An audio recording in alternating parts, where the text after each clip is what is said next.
Good afternoon, folks. Good afternoon. We're going to get back to our program. So if folks can take their seats, I know there's still some conversation. We must have some good food out there because there's a lot of folks out there. We'll have to cut off the food. So our next panel is about political and legal determinants of health. And this panel is so important and timely at this time.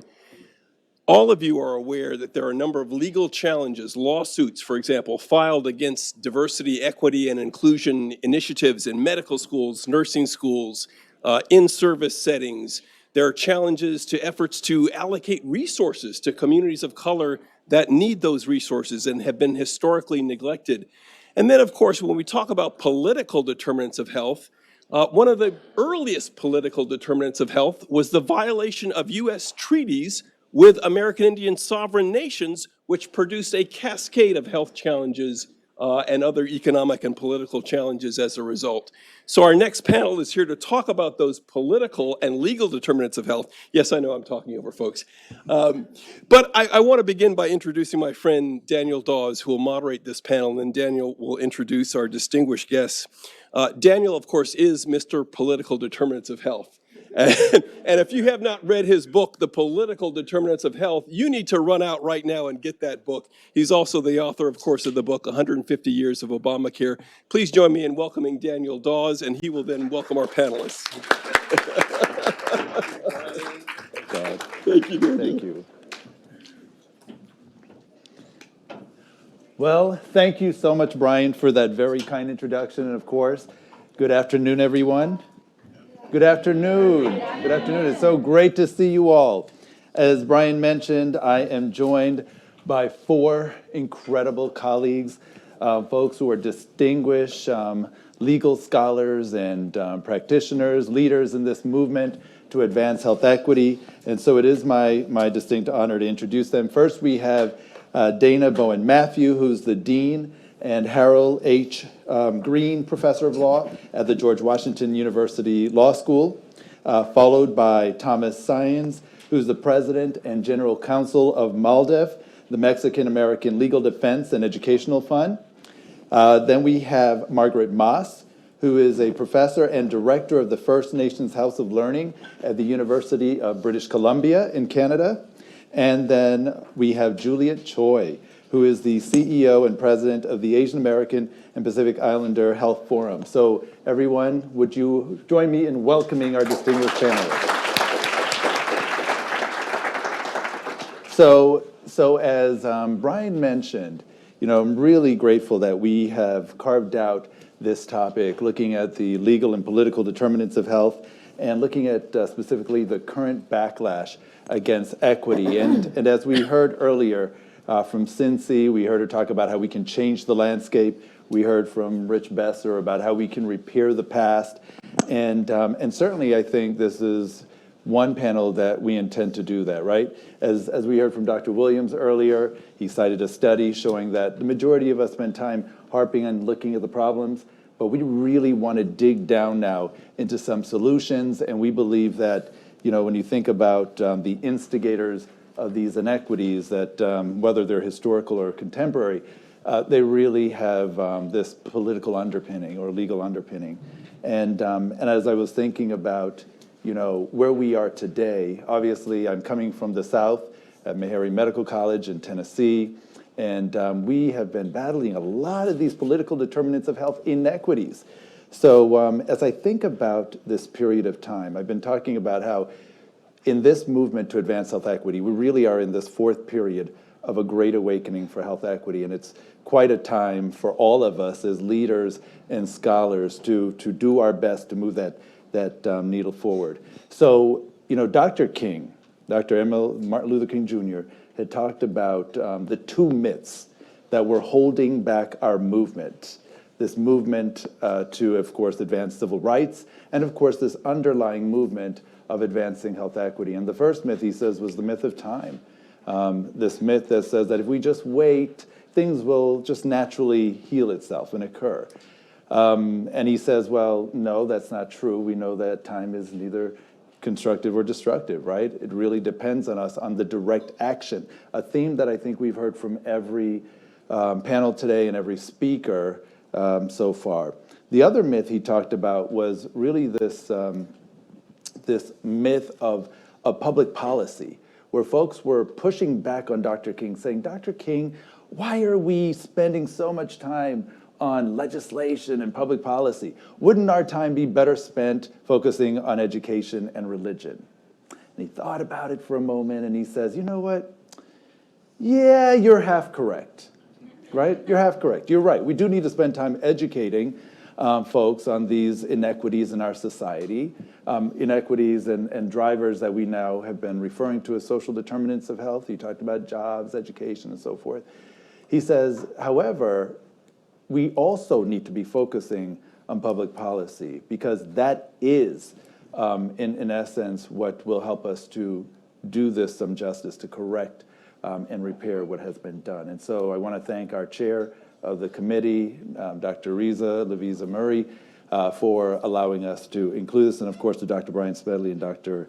Kemi Joy Taylor. So without further ado, let's really get into this. You know, we've been talking about the 20-year anniversary of this landmark report. Many of you who've been in our efforts to, of course, push for health reform in America and insert this health equity agenda in the law, remember that the Unequal Treatment report was really foundational to that advocacy agenda. And it's really what helped us to ensure the 62 health equity focus provisions of the Affordable Care Act. Well, since that time, we've had several legal and policy issues that have emerged that have implications for current and future healthcare equity efforts, while other political determinants of health, such as the U.S. government's repeated violations of treaties with sovereign American Indian nations, have had longstanding deleterious health consequences. You know, when I think about, in terms of health professions, education, institutions who have sought to implement curricula and training programs designed to improve providers' ability to serve culturally diverse patient groups, basically some conservative groups are challenging such efforts, saying that they're discriminatory, they're divisive or ineffective. Does that sound familiar? Didn't we hear that earlier from Dr. Williams, right after the election of President Obama? So it's a refrain we hear, and I know that for many of us in academic medicine or in the academic health sciences institution, we have been increasingly facing legal challenges to the development and implementation of these diversity training programs, which we know could have a chilling effect on these issues. In Tennessee, for instance, we met last week over a bill that would prohibit not only state universities, but private universities, and they're targeting health professions programs in particular that have a strong DEI component, that are pushing for health equity and saying that if you do this or continue to do it, you can no longer get state grants or state contracts.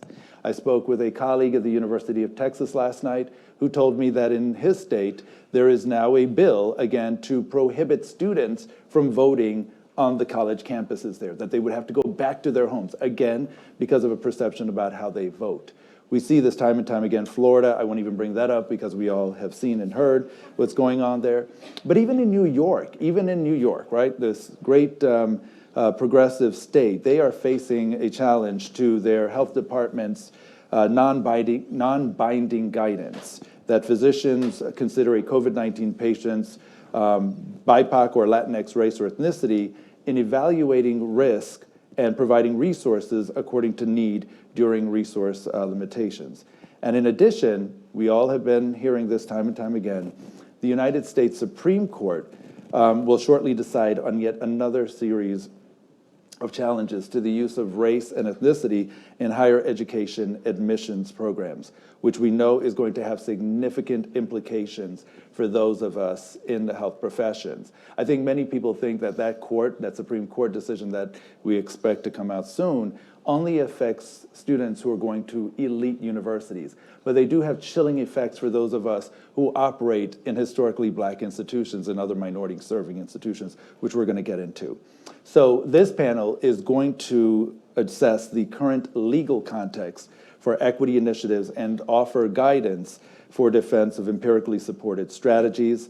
And I am certainly looking forward to hearing what our panelists have to say. So without further ado, let me pose the first question. So, we have gone from this idea of explicitly racist policies to these facially neutral policies. It's really something that we've seen happen over hundreds of years in the country, right? Starting in the early 1900s, when there was a pushback by civil rights lawyers and champions, health equity champions, who said, wait a second, you can't exclude somebody based on their race or ethnicity. You can't deny them the benefits of these social and economic policies. And we know that history is replete with examples of these racist policy and legal decisions that have harmed the health of people of color. But I think a lot of people don't realize that harms persist today, even when these policies are facially neutral with respect to race. So I'd love to get us started on providing some examples of policy or legal decisions that are harming the health of people of color today. And Dana, I thought I would start with you, and perhaps Thomas, if you want to answer. Okay, well, first, thank you very much for the warm introduction and for the privilege of being in this room. I'm going to try and be a little bit of a provocateur because it's such a huge question. I think colorblindness is the policy that's harming people today. It's really important to me to make the distinction that race-conscious discrimination brought us where we are, and race-neutral solutions won't do the trick. It's always fascinating to me how race is salient when we're discriminating, but not when we're trying to fix things, right? So. The reason I want to be a little bit provocative is I want to turn the finger towards us and blame us as the community that understands this. First of all, unequal treatment at 20. The groundbreaking revelation at 20 was that treatment was unequal. And I think we've made a mistake by continuing to think about treatment as the only thing that's unequal and the only thing that we should have a legal remedy for, right? So the legal solutions that came, the Affordable Care Act, all the payment systems, all of them were relevant to the question of the clinical setting, the treatment setting. Whereas our knowledge, just using the frame that you talked about, social determinants of health, is that it's not inside the treatment setting where the problem really lies. We know that's 10% of the problem.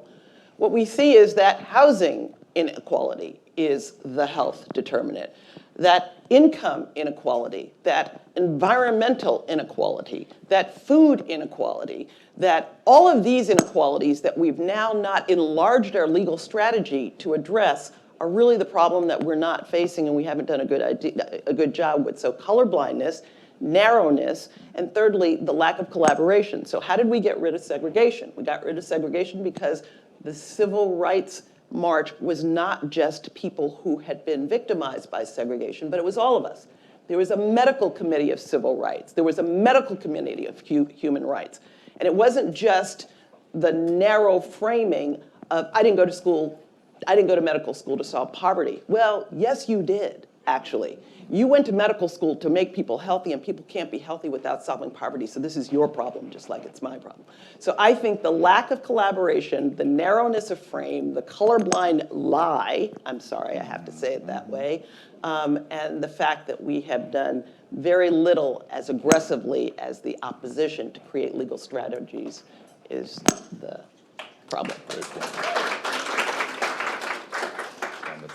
So I'm tempted to begin by saying +1 to everything that the dean just said. But I want to add a little bit to it. From the perspective of the Latino community that I've represented throughout my career, an additional problem has long been the use of proxies for race or ethnicity in discrimination. And the example that I would cite in the context of health is that language is often a proxy for racial discrimination. Immigration status or assumed immigration status, often a proxy for discrimination against the Latino community. And finally, and this is a developing phenomenon I know we're going to have time to talk about, color blindness and its continued expansion as a contemporary problem. But another for the Latino community is simply the size and growth of the community. So to give quick examples, one area where historically language and other proxies for race have been used to discriminate in the healthcare system would be something that, at least in LA where I'm from, we're at about the 50th anniversary of when a widespread sterilization campaign in county hospitals was occurring in Los Angeles, and the victims were Latino women who were not providing informed consent, in some cases not providing consent at all, but they're going to seek health care related to reproduction, often resulted in their being involuntarily sterilized. So in that case, it was often a language barrier, meaning there was a barrier to informed consent, but also, in fact, these women were clearly targeted because they did not speak English. They were also targeted because they were presumed not to have assimilated enough to really be in a position to dispute the sterilization that was being forced on them. And so for those who might consider that now 50 years ago to be ancient history or close to it, we of course all remember that it was just a few years ago that a nurse whistleblower informed us that there were forced sterilizations occurring in immigrant detention centers in this country. So again, you see the use, immigration status, presumed or actual, language, becoming the mechanisms for discrimination that in its effects clearly racialized and targeted at the Latino community. But the last example I would give is something that we're currently involved in California, and that is challenging how the Medi-Cal system, California's version of Medicaid, has been defunded over the years as the Latino community has grown to as large as it is in the state of California. When we filed this case a number of years ago, we came up with the characterization that as the Medi-Cal population grew more brown, there was less green being provided to that system. And that's an example of what I mentioned in terms of the growth in the size of the Latino community. Now, 20% of the population nationwide, over 25% of those in public school from kindergarten through 12th grade nationwide are Latino. The growth of the population has become another mechanism to justify, in this case, reducing expenditures in comparison to prior years, decades, where the Medi-Cal population was distinctly less Latino in character. So adding to this constant and now growing even more monstrous danger of color blindness or race blindness as the prevailing ideology of the US Supreme Court, I would add this ongoing historical pattern of discrimination using proxies that therefore are not as easily challenged in many cases as if they used, in comparison to if they used race directly as the motivation, the justification for the discriminatory effects. And one of the things that I'd just love to know, and I'd like to piggy off of that, is this idea that we see the Supreme Court, I mean, this going back, probably about 15 years now, we've seen, dicta in legal decisions where, the justices have said basically that, these inequities, these vestiges of segregation and slavery, racism in our society, yes, we'll acknowledge that they exist, but they really are the result of these, what we now identify as social drivers, essentially. They love that argument because then there are no legal implications. There's no constitutional remedy. And so I do think that as we are doing our work to address not only these downstream impacts, but move further upstream in addressing the fundamental causes of these inequities, we need to keep that at the fore of our minds. So Margaret and Juliet, I'd love to hear your thoughts on perhaps some current legal issues that are impacting maybe Native Americans and, of course, Asian and Pacific Islander Americans. Sure, I can go ahead. So One thing that I wanted to bring out here was the distinction of American Indians and Alaska Natives versus all other ethnic and racial groups. What I mean by that is we're usually piled in the line of, people, of groups. And there's a huge distinction that many health professionals, academics who I've been talking to for 100 years don't know, that it is the sovereignty issue is that we are partial sovereigns, which means we have all the problems that other racial ethnic groups have, and then we have this other huge problem that no other group has.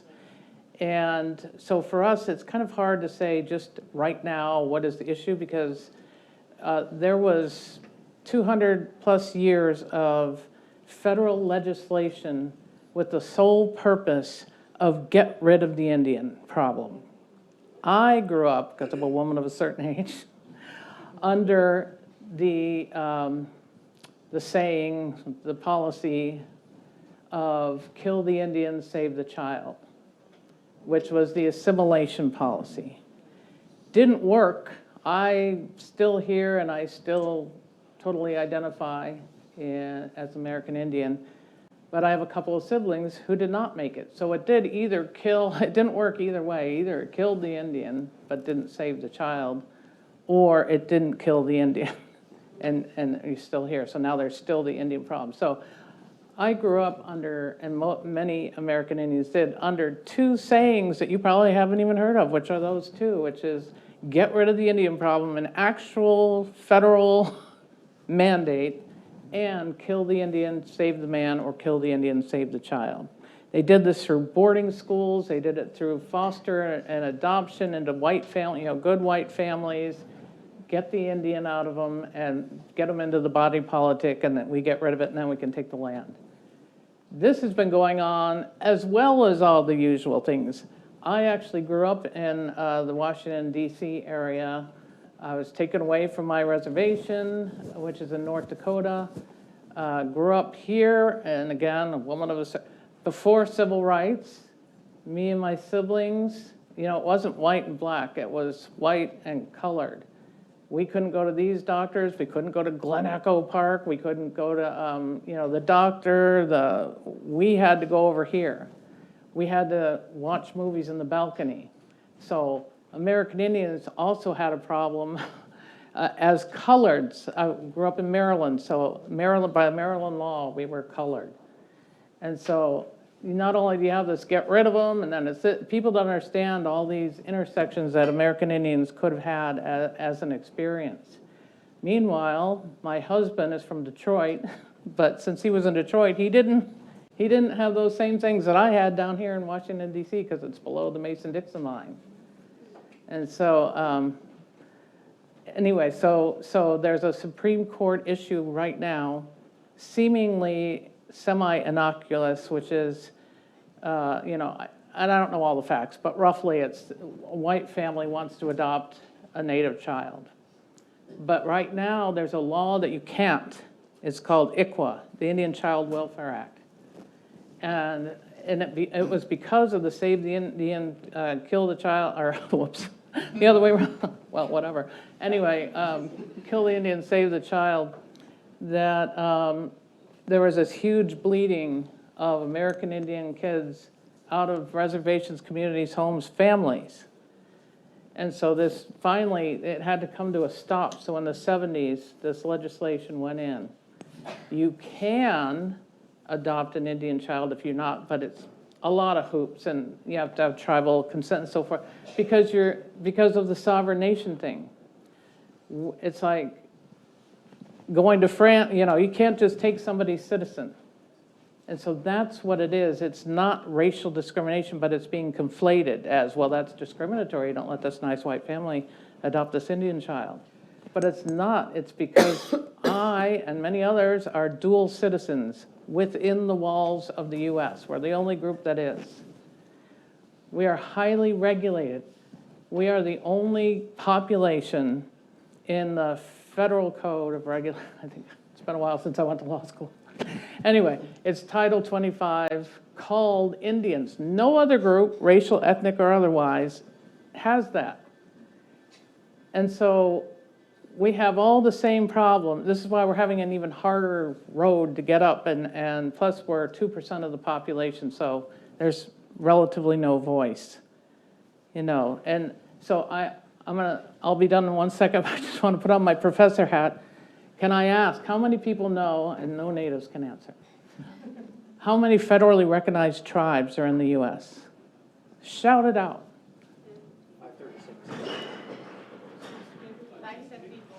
574, yes. I think 536 was from the original report. I was reviewing it. But I ask that everywhere I go, whether it's health professionals, academics, whoever I'm talking about, nobody ever knows. Every once in a while, there's a smattering of, and then I'll say, what lands are you on right now? Does anybody know what ancestral lands are on right now? What is it? Yes. Yeah, and Anacostia, just like the river. But so whenever I go somewhere, I ask people, do you know whose land you're on? Because they used to be here, you're here now. What happened in between? That's why you do a land acknowledgement. What happened in between? And it was 5 federal policy periods that were all meant to get rid of the Indian by the federal government. And as someone, it was you, was just talking about sterilization of women. You can take the 5 policy periods and exactly match them to the 5 elements of the crime of genocide by the UN definition in 1948. Getting rid of the children, I just told you I'm one of them. Sterilization in IHS through the 70s. Outright killing. I mean, you can literally, we're the only group again, as a whole group, and for persistent years, who were under genocide practices from the US onto us. Again, it's another whole enchilada. But anyway, I mainly wanted to bring that distinction early on, that we have all the same racial, ethnic issues that everybody else has, but then we have this other stuff that nobody even knows about, and that's by design. You never learned it. You didn't learn it K through 12. You didn't learn it in college unless you sought it out somehow. It's not mandatory in health professions to know any of this, but it's why my reservation, Fort Berthold, North Dakota, a male's life expectancy is 48 and a female's is 52. Wow. Nobody even is, and South Dakota's worse. And so this will be the last thing I say, which is, so our life expectancy, when you drill down to certain populations, is not the worst in Indian country, the US, but the worst in the Western Hemisphere, worse than Haiti. It's terrible, and everybody just looks right. Do you see this on CNN, Fox, MSNBC, anywhere? No. All right, that's my rant. Thank you. All right, thanks, Margaret. Juliet? Sure. It's an honor and privilege to be with all of you this afternoon, and I know a lot of folks are joining us virtually as well. Margaret, thanks so much for that, and I hope in our conversation today, there's an opportunity to also highlight the 500 plus federally recognized tribes. In my own recent learning, I'm coming to appreciate that there are that many more indigenous communities that are also not federally recognized. So there's that additional dimensionality of political recognition or lack thereof. So Daniel, going back to your really elegant question, I think I remember most of it. Feels like a couple moments ago. At the beginning of this conversation, what I do want to highlight, somewhat from an Asian American, Native Hawaiian, Pacific Islander communities perspective, I think Tom touched upon this as well. And I want to sort of amplify the immigrant community voice here. And we're starting this framework of the legal framework in terms of how much progress or lack thereof have we made when it comes to the health equity conversation and unequal treatment 20 years now. And I'd be remiss if I didn't highlight, maybe I'm going to date myself a little bit here, but one of those articles with unequal treatment There's an article about the civil rights dimension, and some of us, a lot of us may know a gentleman by the name of Tom Perez. And at the time when he wrote his article, I actually had the humble privilege of being his legal research assistant at the time. So this is a real special opportunity to be a part of this conversation. But I do want to highlight at the outset, when we talk about the legal civil rights framework, I think for a lot of us as lawyers, of course, absolutely of course, we gravitate towards Title VI, 1964, the Civil Rights Act.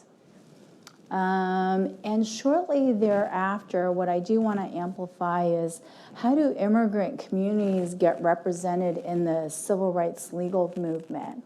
And from Title VI, 1964, there was a seminal case from the Supreme Court, 1974, called Lau v. Nichols. It was the one time where the U.S. Supreme Court acknowledged that immigrant children who are not educated in similar circumstances, that would equate to discrimination. I've stepped away. I'm not a legal practitioner in my day job, and I haven't been in several years, but I've been stayed close to the legal developments and the policy implications.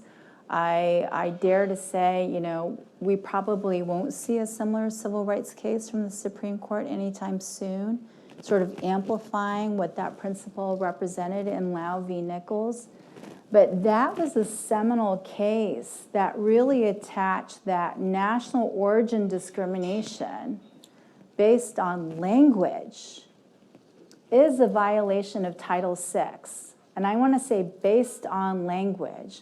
While the case was based on Chinese school students of Chinese heritage in the San Francisco area, the core of the case that went to the Supreme Court was based on language. And I hold on to that, not just from an AA-NHPI perspective, but as a practitioner, I am going to tie that legal Supreme Court case to what our communities look like now, locally, statewide, and federally, which is just take a look at the Census 2020 reports and demographics and analysis, and we know, as Tom has highlighted, the Latino population is growing dramatically. The AA-NHPI community, racially, ethnically, percentage-wise, we are the fastest growing ethnic community. I also want to underscore, for those of you who don't know me, I've worked in the immigration space as well.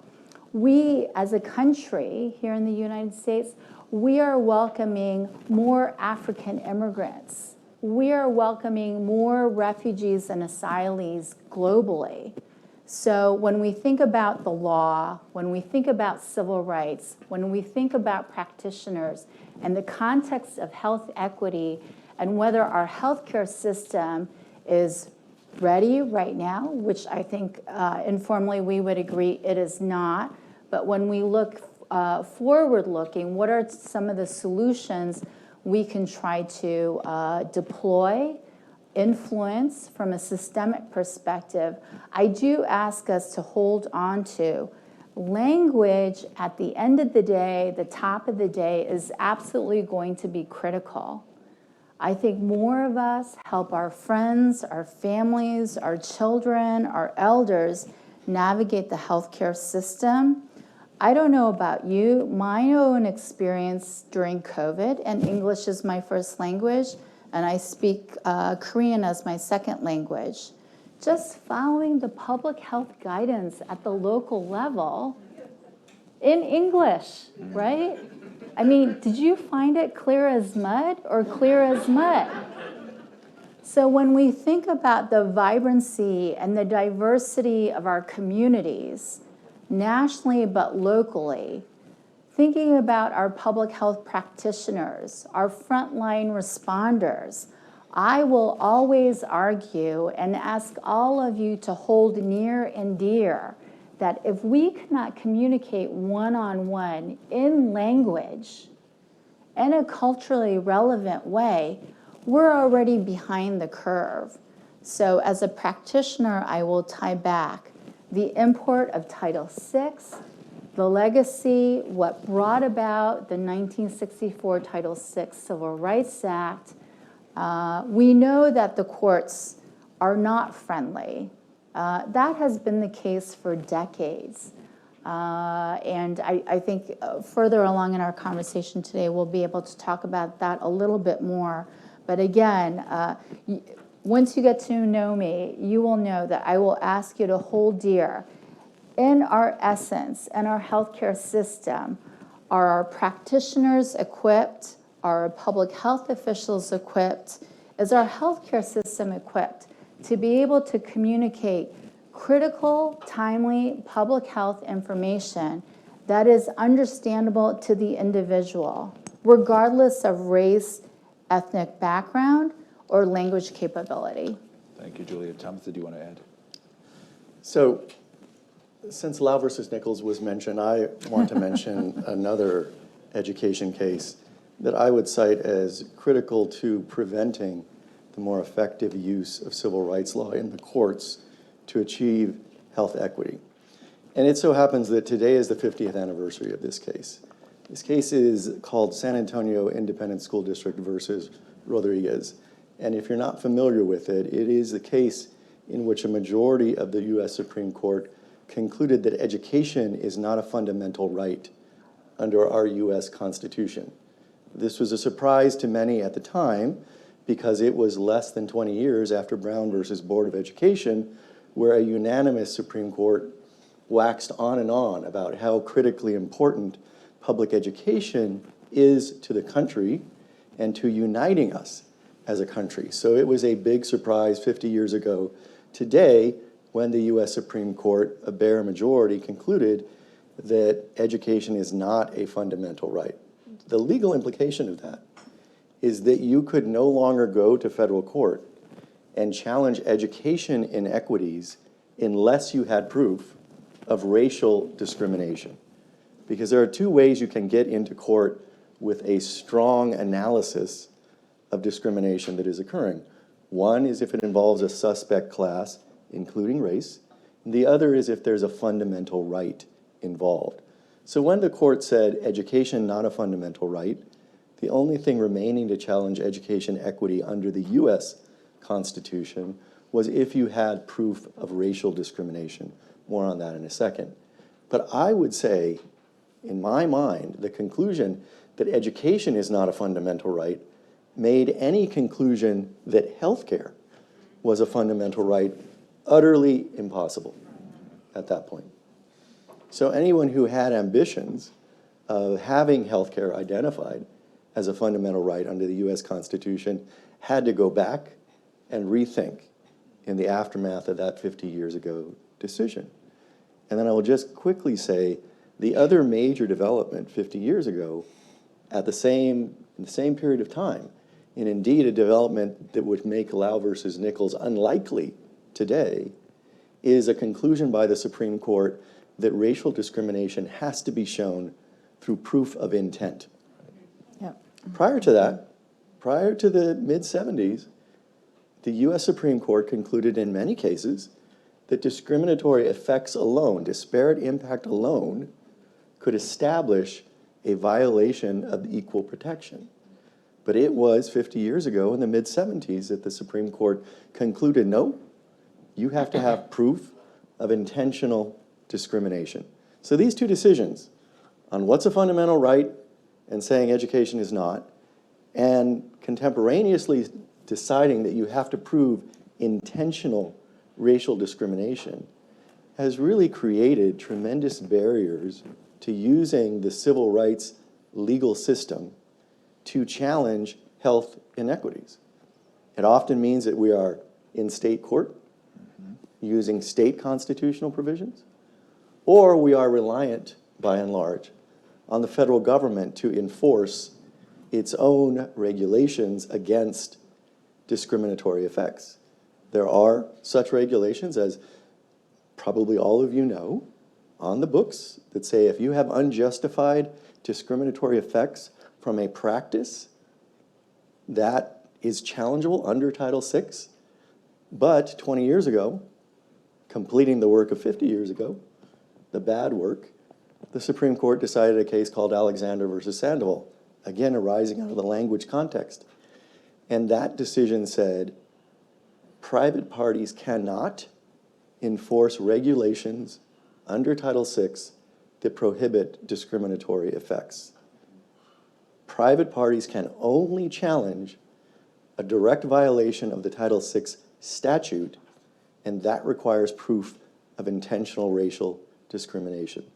So 20 years ago, the last remaining tool to go to federal court, challenge inequities where you don't have proof of intentional racial discrimination, went away.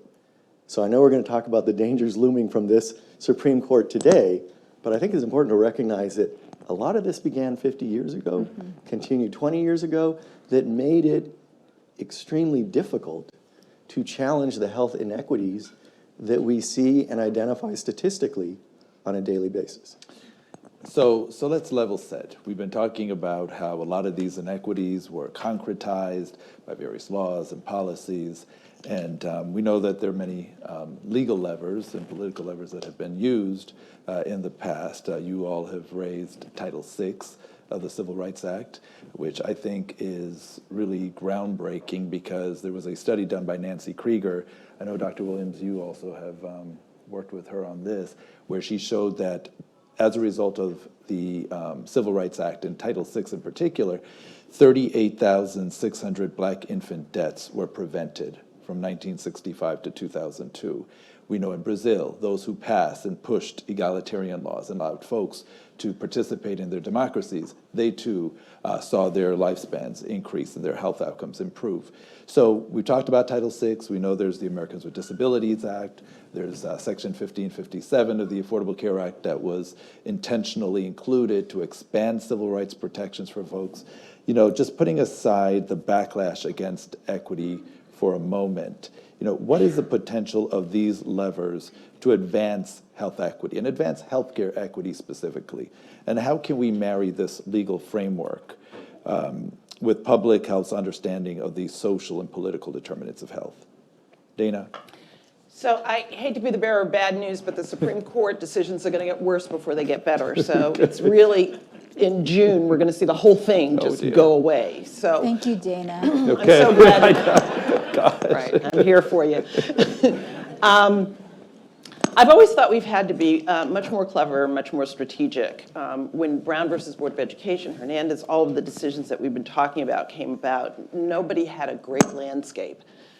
It wasn't as though the law was just sitting, waiting to be used in order to accomplish equality. But the people who fought, like we will have to fight today, were creative.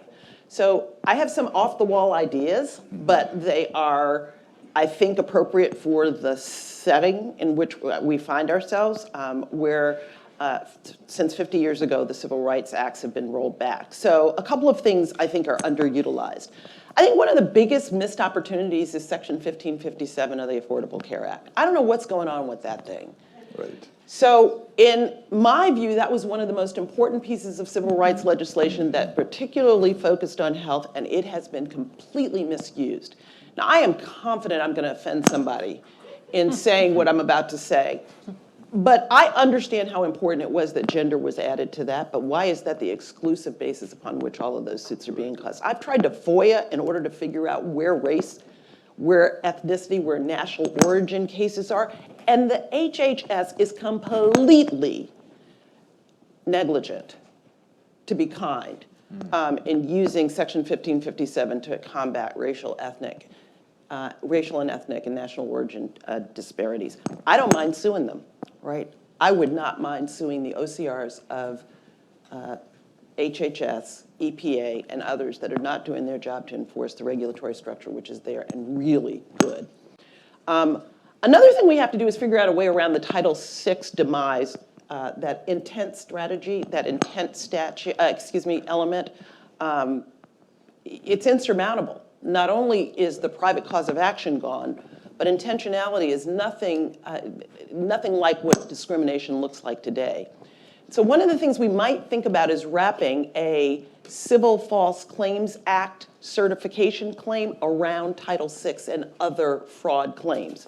So if you are a federal recipient of aid, then you are spending the federal government's money and certifying that you are in compliance with all of the laws the federal government has underlying those laws. You certify that every time you submit your reimbursements for Medicaid, Medicare, or any other federal reimbursement. If you are in fact certifying that you are in compliance with an act that requires that you do not have discriminatory outcomes, you are in violation and thereby submitting a fraudulently certified claim. Now, it hasn't been done for civil rights claims, but it's been done for anti-kickback and Stark 1 and 2 claims. So maybe thinking about prosecuting, especially since the qui tam provisions of the Civil False Claims Act provide us private causes of action that have been stripped away by Alexander versus Sandoval, maybe that is a way to recapture the private cause of action, to regain disparate impact as a cause of action, and to neutralize the neutralization, if you will, of the intent statute, the intent element, because you don't need to prove intent in order to prove falsity under the Civil False Claims Act. So that's one. And then third, I don't see why we're not using much more aggressively the federal statute, that's the Fair Housing Act, as a health statute. Those are my 3 suggestions. Excellent. Anybody wants to add to that list? Sure, I think, of course, that we need to recognize that states can be useful levers. There are challenges there that I'll cite, but there are, as far as I'm aware, 2 states now. Hopefully that will increase, but 2 states that have their own equivalent of Title VI of the Civil Rights Act of 1964. In other words, states where it is unlawful for a recipient of state funding to engage in practices that have a discriminatory effect that is not justified. So the same as the federal regulations that, because of Alexander, can only be enforced by the federal government, states can enact their versions and those can be enforced by anyone. Those 2 states currently are California and Illinois, but there are local laws, I believe, in New York that hopefully can be rendered statewide, and there are a number of states where I hope folks are considering doing the same. There are inherent flaws to using state law to challenge things, among them that in most cases state court judges are elected popularly, and nobody wants to be tied to a headline that says, order requires state to spend X billion dollars to create equity in healthcare.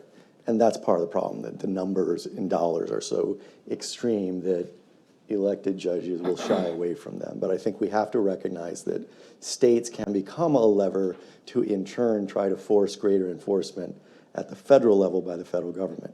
Incidentally, the creative ways that have been cited to use other federal laws, I think, are absolutely spot on, but they'll take lots of development, years to get to the point that we hope that qui tam will be available to us in a context of civil rights. But I think we have a multi-pronged approach. So the only other I would add to that list is that we need to change the narrative, if you will, in a way that perhaps only the healthcare context can accomplish. And that is because, I know we're going to talk more about this, but look, in the context of race-based admissions, it's the provision, the decision that's going to be overturned 45 years later this year when the Supreme Court renders its decision in the Harvard and UNC cases, was Bakke. Bakke came out of a medical school. So in Bakke, the court at the time, well, we say the court, I mean, it's one justice because they were so split that one justice ended up deciding in Bakke what the law would be. But there's a rejection, I believe, for lack of evidence, or believed lack of evidence by that Supreme Court justice, that there was a medical justification for the affirmative action program, that specifically there was a connection between race-based admissions and having physicians who would serve underserved communities. So it's there, but rejected in a line. And so Bakke is a start, and then we get an analysis of race-based affirmative action in higher education that focuses solely on diversity within higher education as the sole acceptable justification to date, until it's taken away in a few months, for race-based affirmative action. And that narrow focus as the sole acceptable justification has always been very limiting. But one context in which it is, I think, demonstrably limiting is in healthcare, where whether you're talking about admissions or the use of race-conscious measures in other elements, there is the ability, I believe, with a more demonstrable set of evidence that race is linked to outcomes, that New York regulation you were citing is based in fact, it's based in science, it's based in data. Right. That's always what's not been well established, I think, as a counter narrative to where this court is going to take us with its race-blind, colorblind ideology. And it's in part because in the civil rights community, we've sort of accepted, because we had to, that very constraining limitation that the only justification for considering race in the context of higher ed admissions was diversity within the academic setting. No connection to what happens outside of academia, either in what does this mean for who you're producing to serve the public in healthcare, for example, and, as I think was mentioned earlier, societal discrimination that leads to disparities under existing criteria for admission, also completely out of consideration. So the court left us to only looking at what happens within the academic institution alone, and we have to create the strong science-based counter-narrative, in my view, to support some of these legal strategies that we could be using in court, and the best context for me is healthcare. And believe me, I recognize that this country has a tremendous ability to deny even hard science. We see that in the climate change context, obviously. But I think we've got to create the science case for an expanded view about these issues. Could I just add, just to follow up briefly here, I'm just being mindful, let's see, we've got a wonderful room of folks here. I'm just curious, how many lawyers do we have in the room? Okay. Almost none. Right. Very, very few hands. And folks who are joining us virtually, sorry we're not able to survey you here. I just wanted to add the element, really, really appreciate and absolutely agree with what Dana and Tom have underscored. And at the end of the day, and I've been there, and full disclosure, some of you may know, I used to be at HHS OCR. Really? Right, during the Obama administration. Could you go back, please? So full disclosure. But from a practical community level perspective, I'm one of those recovering attorneys in Washington, D.C. I do believe at the end of the day, to fight the fight, we need to use all the tools in our toolbox. That's something one of my mentors used to underscore to me, and legal remedies is one of them. However, in the meantime, for the healthcare providers, for the researchers that are here, you have an incredibly important role because you're in the here and the now, and you are interfacing with the patients and the families and the parents and the children that you're trying to take care of. From a legal framework, we've been talking about intentional discrimination, and sometimes you'll hear us talk about disparate impact. And we need data. When we go to court, we need data. From a public health system perspective, we have all been talking about why there's a growing need, an urgent need for disaggregated data. And so I want to make sure, as we're talking about this legal framework, that we don't, I know the lawyers in the room were like rolling up our sleeves and leaning in on this conversation, But I do want to underscore and implore that the public health practitioners and the researchers here, please think about what can you do to amplify how we can bring about disaggregated data to demonstrate, illustrate, document historically, now and going forward, what you know at your core, whatever patient interaction you may have, whatever research project you're working on, I think this is a very friendly crowd. You know at your gut, if you're like me, I know at my gut when like something is awry. People are not being treated equally, whether it's color, gender, disability, sexual orientation, geography, rural communities, veteran status.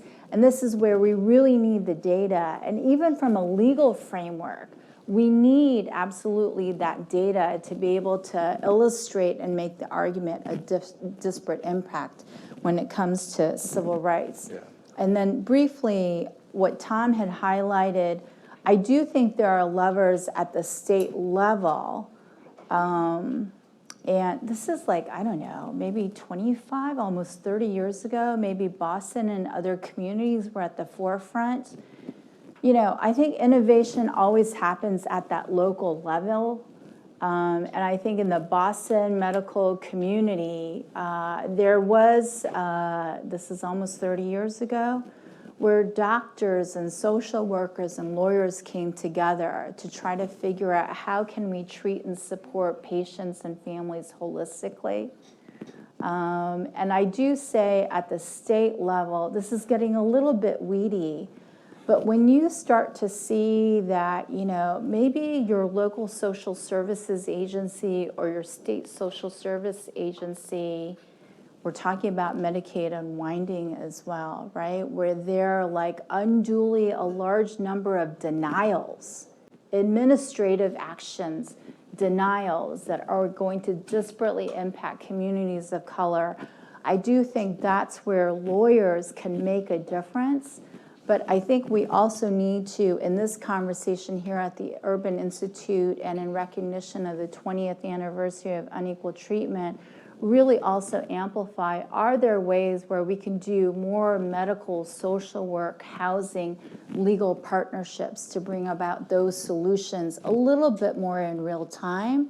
Trust me, I'm one of those that wants to see a great case to go to the Supreme Court, but it is like many years of a journey to see a case come about Yeah, but so at the is the Supreme Court. discrimination that's happening that gave us color blindness. It was many years in the making. So I want to say, yes, amen, absolutely what you're saying is true, and that we definitely need the data.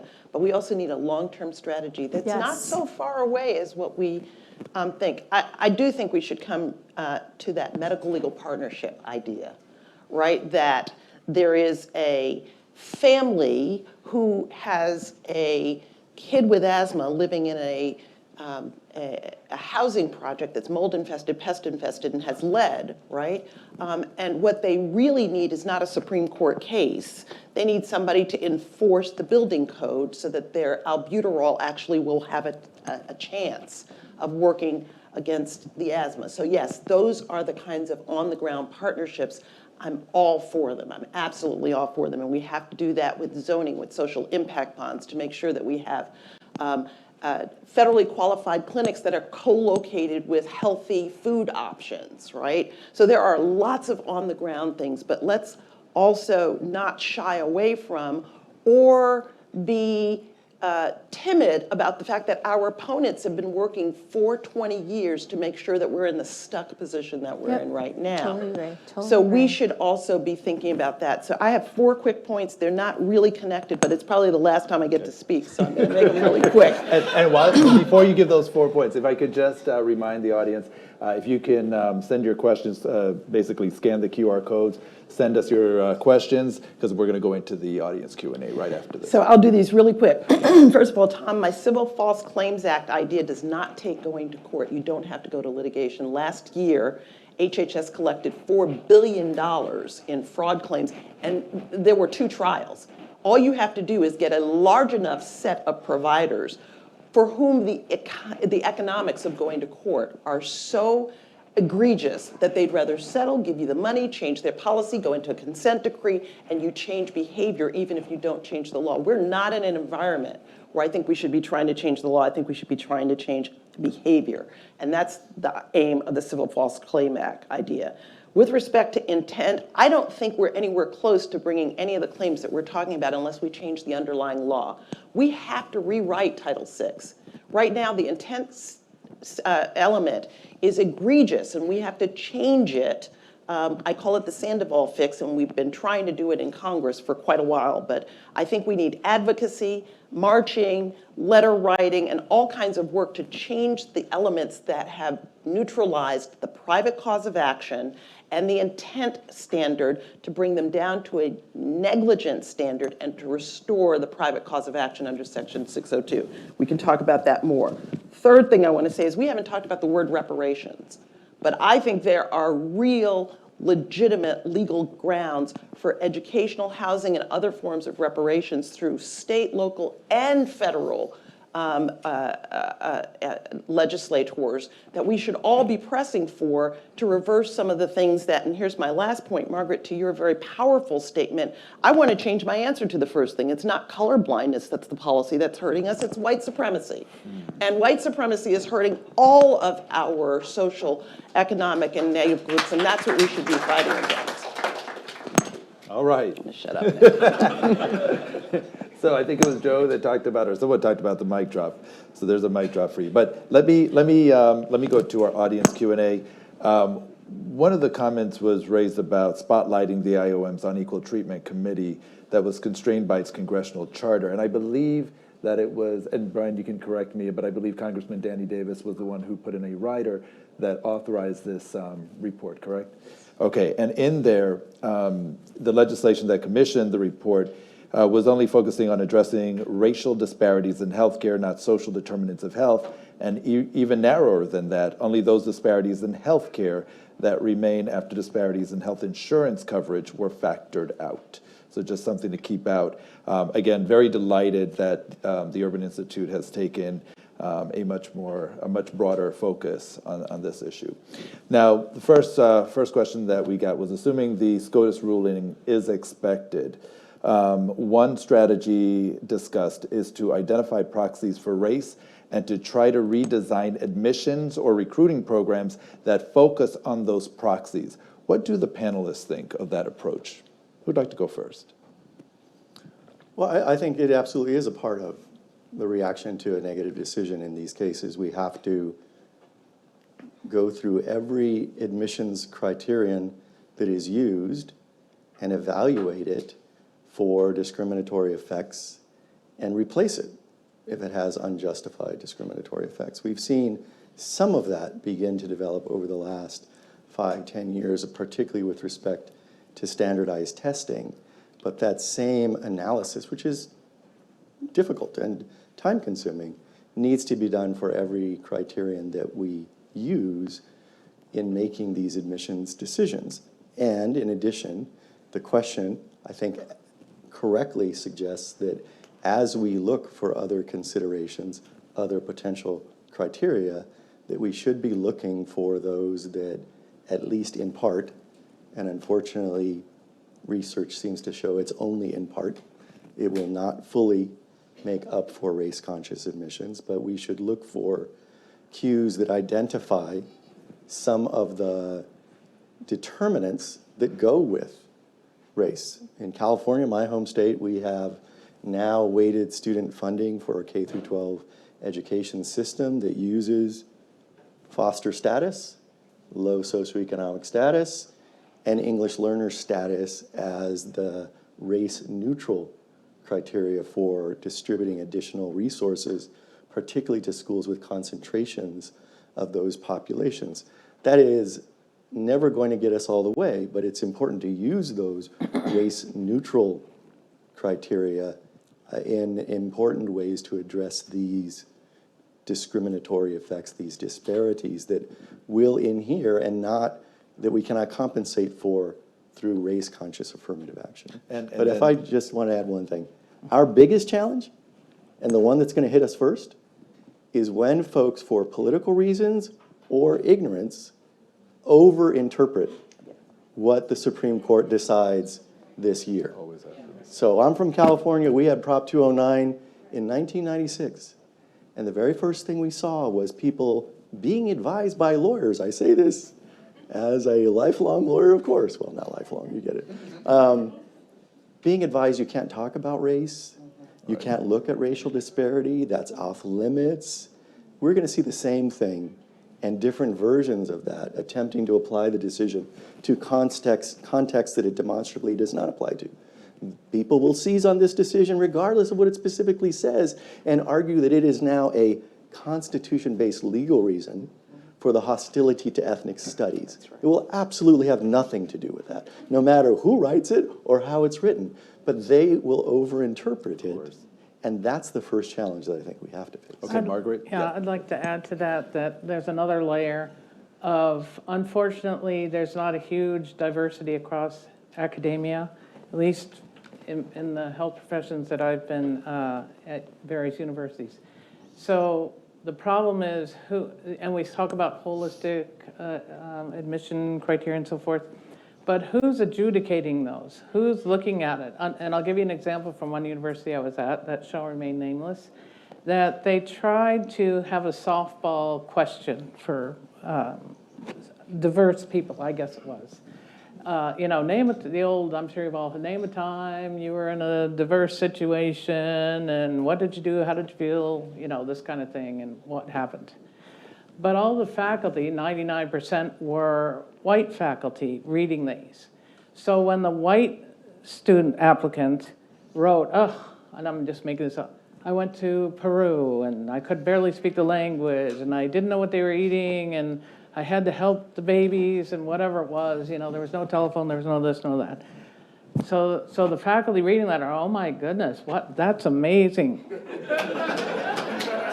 And then the diverse people are like, well, is it Tuesday? I don't know, I went out my front door, and they weren't impressed. And so somebody did an analysis of these, and the diverse students were always rated lower than the white. So the second layer I'm talking about is who's adjudicating, who's reading these and saying something, because it accomplished nothing, and in fact, it lowered their scores. So we talk about diversity and all that, but even the simplest thing like that, you would think, oh, here's a softball. It didn't work. And I just wonder how many schools and universities and things out there have a similar question, or work applicants into the health professions or anything. So it's very simple. You need people, the other people at the top. So coupled with that, we got a question that says, can you speak to the case that white medical students and other healthcare trainees have in that they, along with marginalized groups, would also receive inferior education when policies limit or prohibit medical education that centers anti-racism? What say you? Yeah, I'm just going to let you guys know I run a school, so I'm not going to speak on this. Fair enough. Anybody want to comment on that?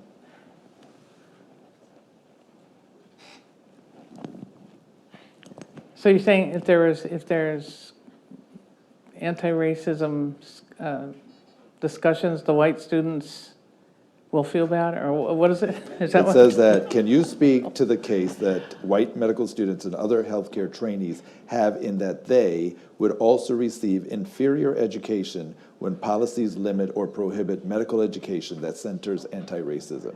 And I almost wonder if it goes back to what we heard in the first keynote with Stanley Goldfarb's comment, and those who keep pushing back and saying, this is really watering down their education if we go that route. Well, I can talk a little bit about, so Canada, in some ways they're a little ahead, but I could, anyway.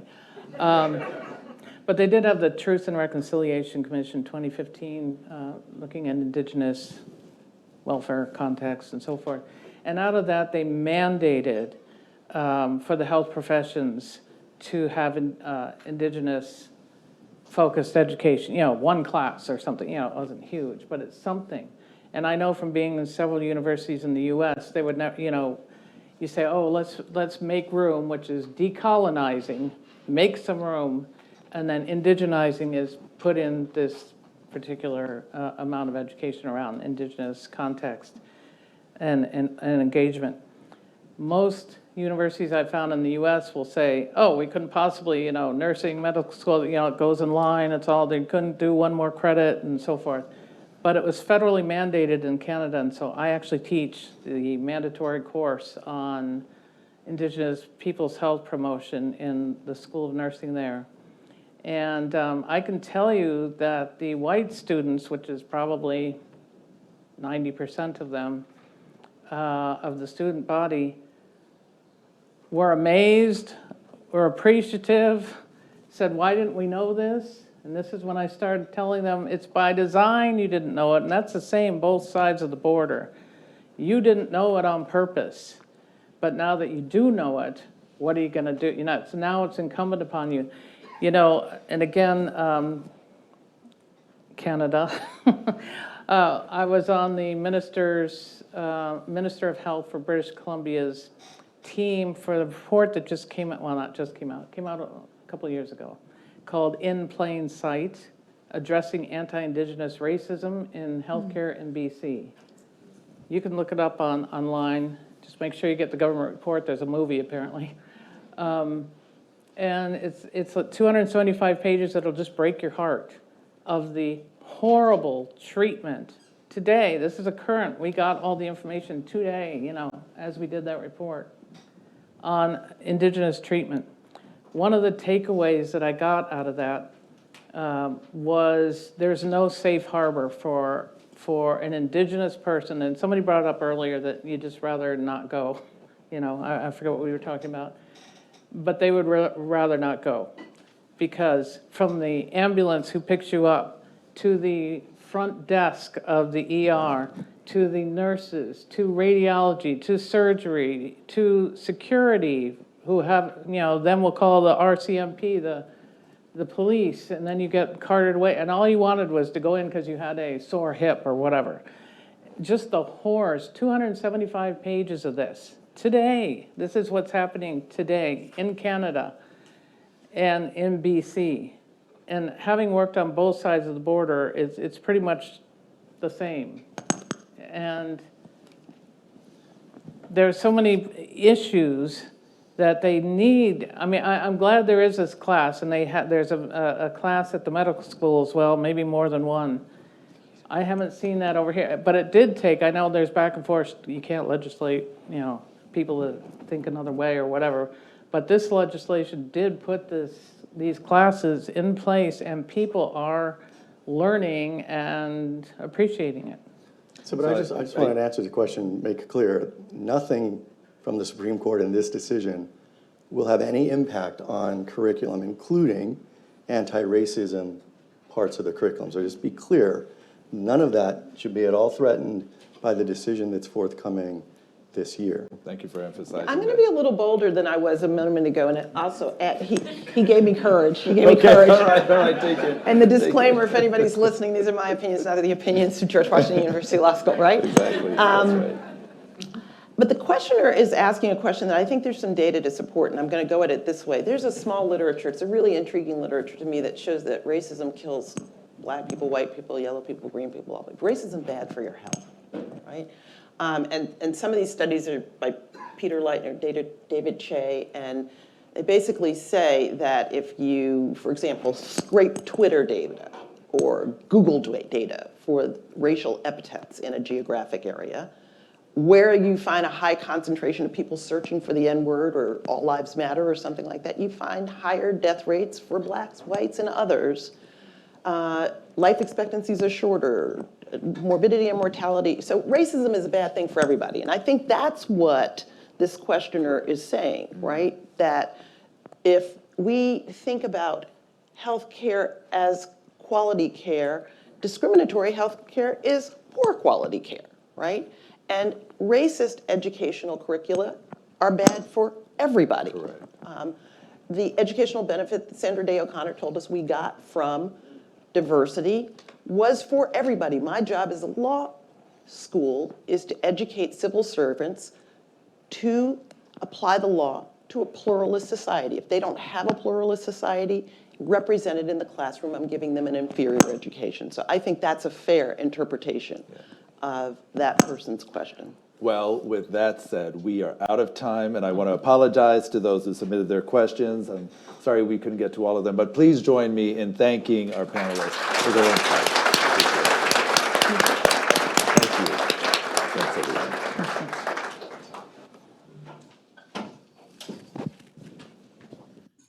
Thank you all again. And so now I would like to introduce our next keynote speaker. Her name is Oxidis Barbeau, and she is the president and CEO of the United Hospital Fund.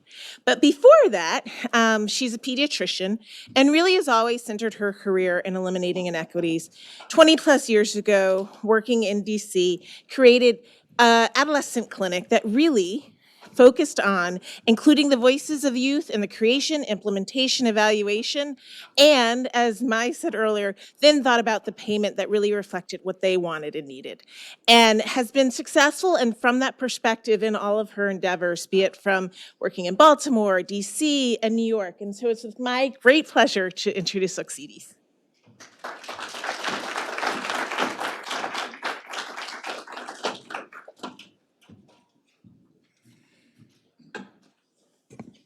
Good afternoon. Ooh, gosh, that was pretty good considering it's almost the end of the day. Excellent. Well, thank you, Kima, for that kind introduction, and thank you to the Urban Institute for bringing us together. Thank you, Brian and Kima, again, and others for bringing us not only together, but creating the space for this kind of conversation. It's really been an amazing day.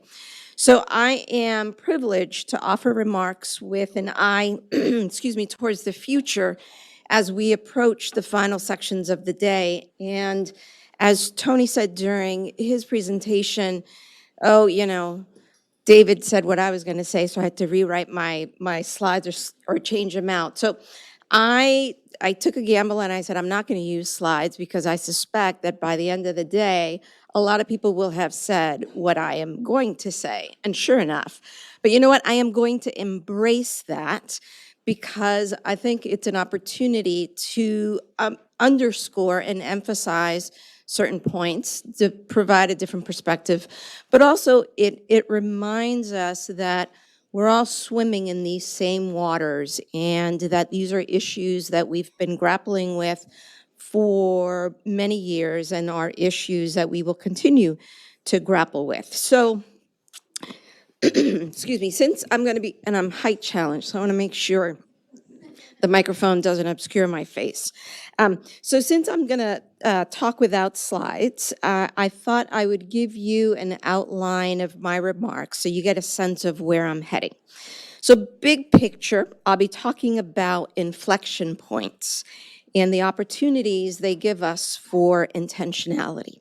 And intentionality was a theme that just started from the very beginning with the secretary and has been a theme throughout, both intentionality for good and intentionality for bad. So those inflection points are opportunities for us to be intentional, to think about alignment and solidarity, to make decisions that bend the arc of our collective narrative towards equity and justice. It's important that before moving forward, we acknowledge where we've been and where we are, so that there can be this greater intentionality about where we want to go and who we want to be when we arrive at a more love-filled place. I'll talk a little bit about where we are with regards to COVID and inequities as context. I'll quickly pivot to what history tells us about the echoes of pandemics and how deafening they can be for future generations. And then I'll wrap that section up with some reflections about the importance of social cohesion for better health outcomes in general and for health inequities writ large. I'll finish up by using that as a springboard to offer some thoughts on a way forward and the promise I think Gen Z holds. So, our country is at an inflection point as the IOM report Unequal Treatment turns 20. The confluence of crises presented by COVID, economic instability, racial reckoning, climate change, and threats to democratic governance are all threatening not only the health of our nation, but the very foundation of our democracy. These crises are not the coming of the apocalypse, but they are shocks to our collective system that traumatize all of us for sure, but some more than others, depending on the structural supports available to our communities. During the 20 years since the IOM report, much scholarship has been generated on health inequities, but we haven't come close to generating critical mass to overcome structural barriers that keep communities from realizing their full health potential.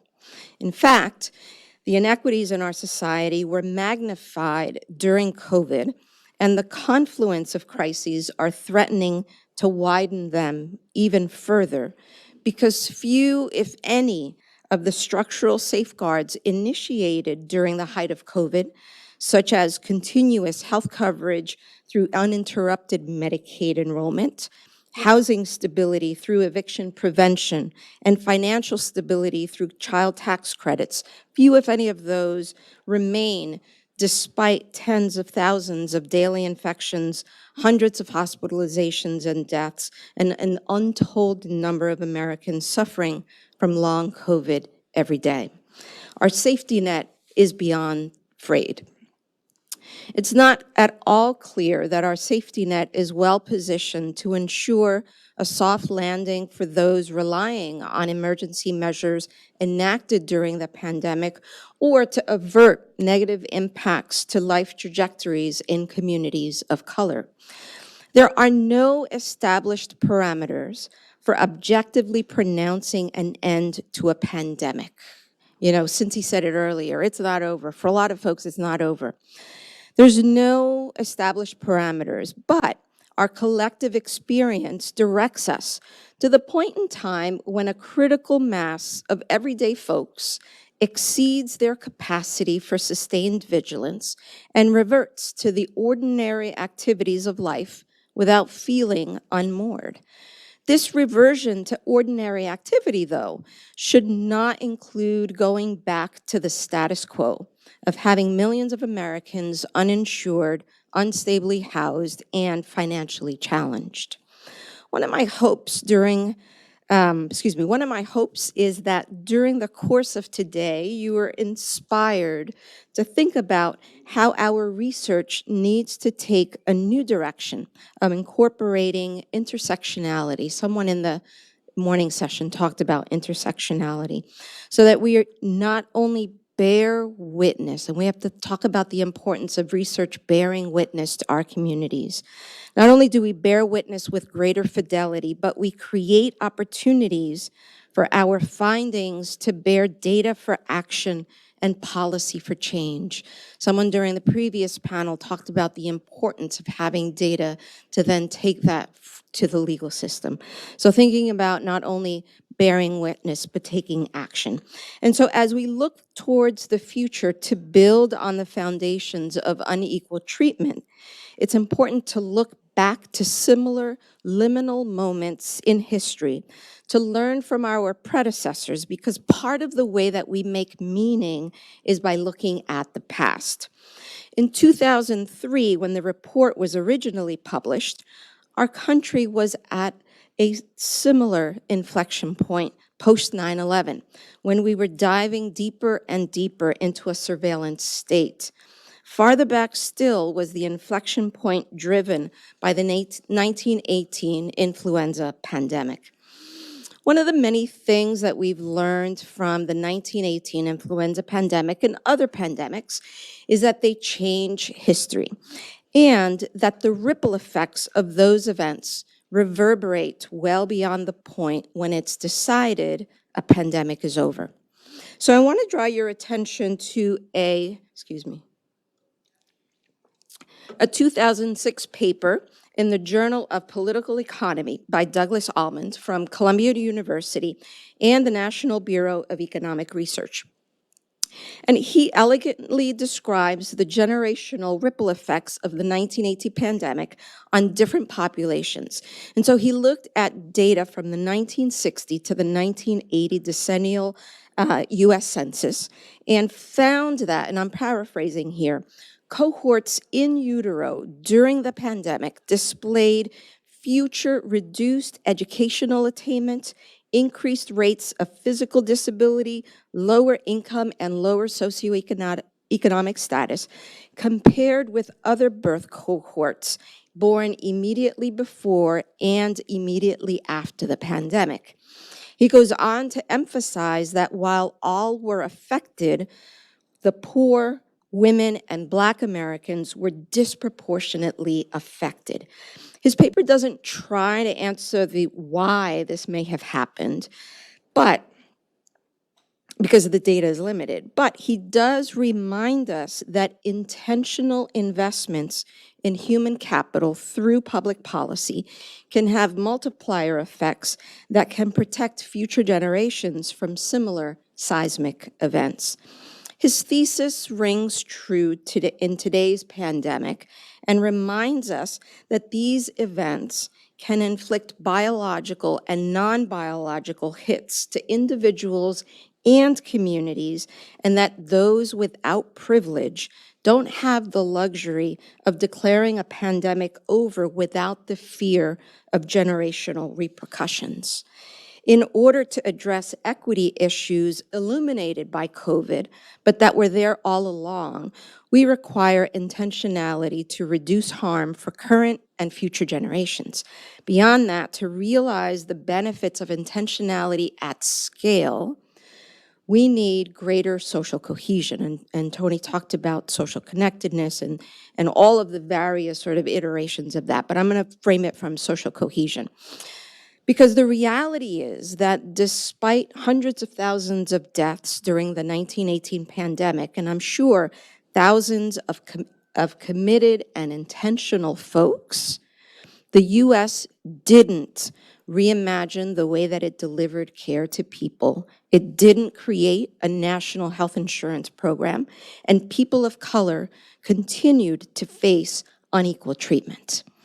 So what are today's challenges and opportunities to write a different trajectory for our communities and resist the inertia of the status quo? I'm going to offer two, though obviously there are many more. One is social cohesion, and I'll go a little bit deeper into that. And the other is voting as a social determinant of health. So let's start with social cohesion. And broadly speaking, social cohesion is often thought of as the glue that holds societies together and is crucial to addressing challenges that arise when you have trends threatening to pull communities apart rather than bringing them together in a common direction. As an example of a working definition that stands out for me, it's from a scholar, Anna Manka, who is from the European Institute for Gender Equity. And she writes, social cohesion is a process which aims to bring people together by reducing inequity and socioeconomic disparities and fractures in society.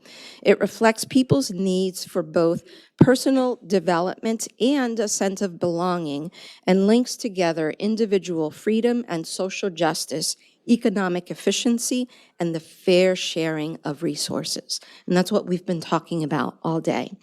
The challenge, however, with social cohesion is that there isn't consensus around one definition, because so many disciplines, public health, medicine, nursing, social sciences, economics, political science, and so on, they all have their own working definitions of social cohesion. Also, unfortunately, some researchers oftentimes interchange it with social capital. I offer the dimensions of social cohesion as developed by the Bertelsmann Stiftung Foundation in Germany. And they developed this framework after years of iteration with stakeholders, and it's a useful one for us to consider. And the three components include connectedness, focus on the common good and strong social relations. And in connectedness, people feel connected to their communities. There's trust in institutions and a perception of fairness. In focus on the common good, there's solidarity, there's respect for social rules and civic participation.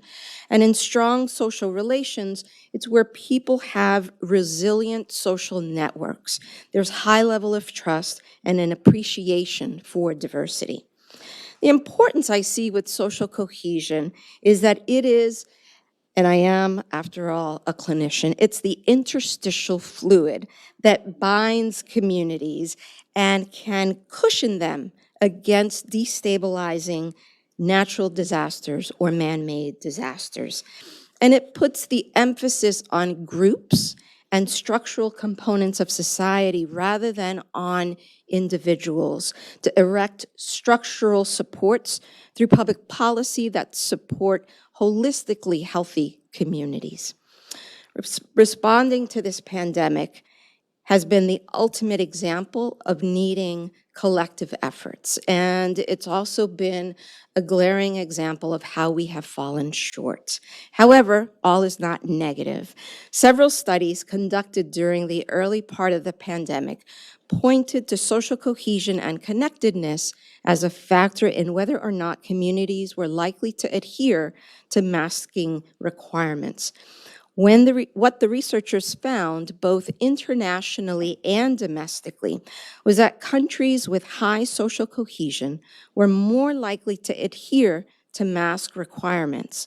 One study in particular was conducted here in the US, and it looked at state and county level data and found that states and counties with high collectivism saw higher mask use even when you controlled for demographic variables, COVID severity, population density, income per capita, and most importantly, political affiliation. In the end, we're not as divided as we think. So there's hope. There is hope. The field of social cohesion has been slowly growing, and in the last 5 years have seen a significant increase in the number of studies. That being said, I do think that the field would greatly benefit from aligning definitions so that we can get to better measurement tools at the population level. Currently, there is a dearth of population-level survey questions to help us understand how social cohesion varies across communities. Population-level information is crucial for government in collaboration with philanthropy, business, and others to make more informed decisions about how and what to invest in to cultivate social cohesion. That information can also help us hold government accountable for investments that promote social cohesion equitably across communities. It might take us until the next 20-year anniversary of this report, but it's a tangible way in which we move from a deficit perspective to an asset perspective that, however aspirational, can provide a roadmap forward for assessing direct and indirect ways of building structural resiliency in our communities. The second challenge and opportunity is voting as a health behavior and its intersection with premature mortality, defined as death before age 75. And Tony spoke earlier about life expectancy, but I want to sort of reframe that for us to think about premature mortality. Excuse me. The most common behaviors influencing people's health outcomes typically are tobacco use, diet and exercise, alcohol and drug use, and sexual activity. But those health behaviors account for just 30% of the outcomes that we have, while 50% of those health outcomes are determined by our physical environment, along with social and economic factors, and those are most influenced by voting. We're all intimately familiar with the epi-maps, and Tony projected a number of them, that have dark areas representing the worst mortality rates in communities. And you can, put life expectancy, premature mortality, heart disease, they all aggregate. And these aggregated areas of disproportionate death also tend to overlap with redlining practices that for generations have concentrated socioeconomic deprivation in communities of color. We should all be alarmed by our country's decrease in life expectancy, but I think we should be even more concerned about persistent inequities in premature mortality that, if the 1918 pandemic is any indication, are likely to grow in communities of color because of the confluence of crises and our country's historical inability to act intentionally to align efforts to sustainably address inequalities. Two studies focusing on the impact of high rates of aggregate premature mortality on community voting power stand out for me. The first, entitled Black Lives Matter, Differential Mortality and the Racial Composition of the U.S. Electorate, 1970 to 2004, was published in Social Science and Medicine in 2015 by Javier Rodriguez and colleagues. And they calculated the excess deaths among the Black population. And they determined that 2.7 million people died before their time during the study period. And they estimated that how many of those hypothetical survivors would have voted in the 2004 election. And what they estimated was that an additional 1 million Black voters would have participated in the 2004 election were it not for the unacceptably high premature mortality rates. So the work that we have all been doing for the last 20 years has life and death consequences, but it also has consequences for the voting power of our communities. These authors rightfully reflect that, quote, systematic disenfranchisement by population yields an electorate that is unrepresentative of the full interests of the citizenry and affects the chance that elected officials have mandates to eliminate health inequality.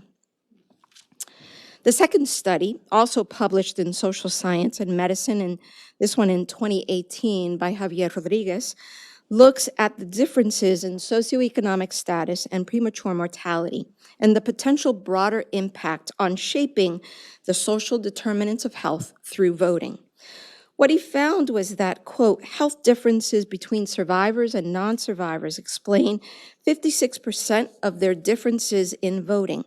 He hypothesizes that increased rates of premature mortality seen in those with lower socioeconomic status denies their communities of votes, thereby magnifying the impact of votes cast by high socioeconomic status community members and further perpetuating inequality in the status quo.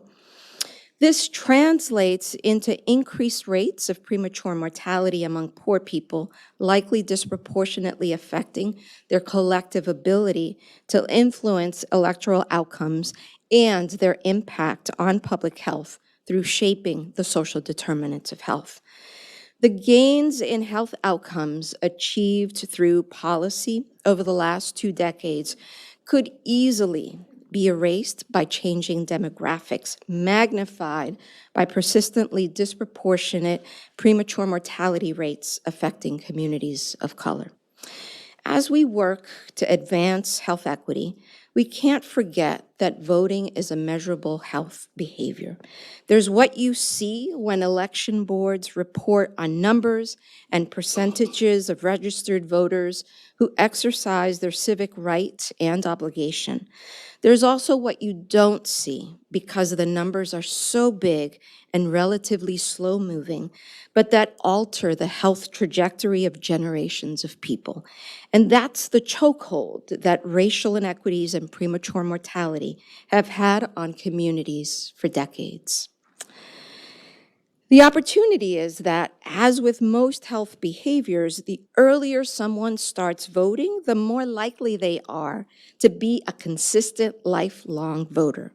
An interesting study published in 2019 by Ballard, Hoyt, and Pachuki looked at longitudinal data that followed late adolescents and early adults into later adulthood, and they found that voting was positively associated with better mental health and health behaviors over time, along with improved income and educational level. There's also limited research that early activism may have a similar effect. This is where Gen Z comes in. According to the US Census, Generation Z are young people born between 1997 and 2013. So they are currently between 10 and 26, and they were 6 when the IOM report was first issued. So who here was born between 1997 and 2013? I count 8. Yes, we need you. Yes, and I'm sure that in virtual land, there are many more. So just to kind of get your mind thinking more about Gen Z, Greta Thunberg, Malala Yousafzai, Amanda Gorman, David Hogg, X Gonzalez, and their Parkland schoolmates are examples of Gen Zers. These are people that are going to move mountains. They're the ones who are going to bring the mountain to community. Some researchers call Gen Z Generation Homeland because they are the first generation to enter childhood in a surveillance state that evolved after 9/11. Other researchers call them the loneliest generation because they question their ability to make meaningful relationships and enter into romantic, committed relationships. I say that's hogwash. One thing is for sure, this generation has gone through more than its share of trauma. I looked at the Youth Risk Behavior Surveillance, YRBS, conducted by the CDC to look at mental health findings.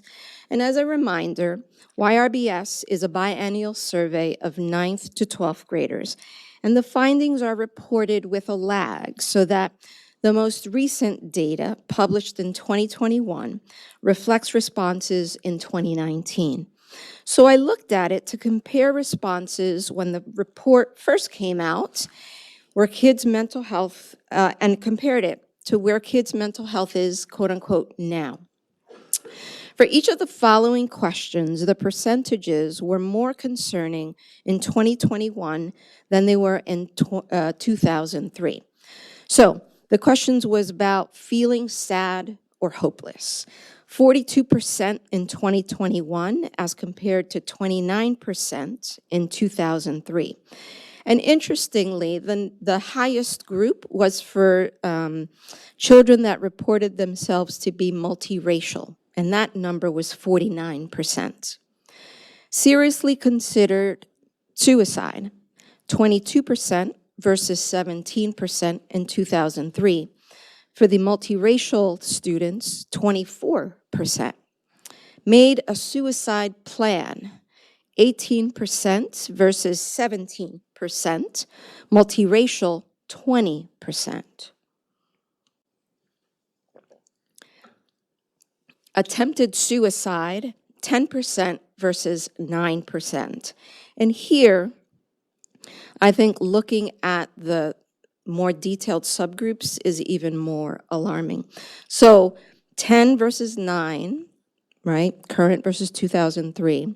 In 2021, for multiracial, 12%. For Blacks, 14%. For American Indians, 16%. For LGBTQ, 22%. If I were to project a graph of this data on the screen, you would see that these numbers have been heading in the wrong direction since 2017. The 2023 report that collected data in 2021 is going to come out this spring. And all indications are that these percentages about the status of our children's mental health will be even more alarming. I've highlighted these data because I think this is our time's equivalent of the in utero insults that changed the life trajectory of 1918 babies.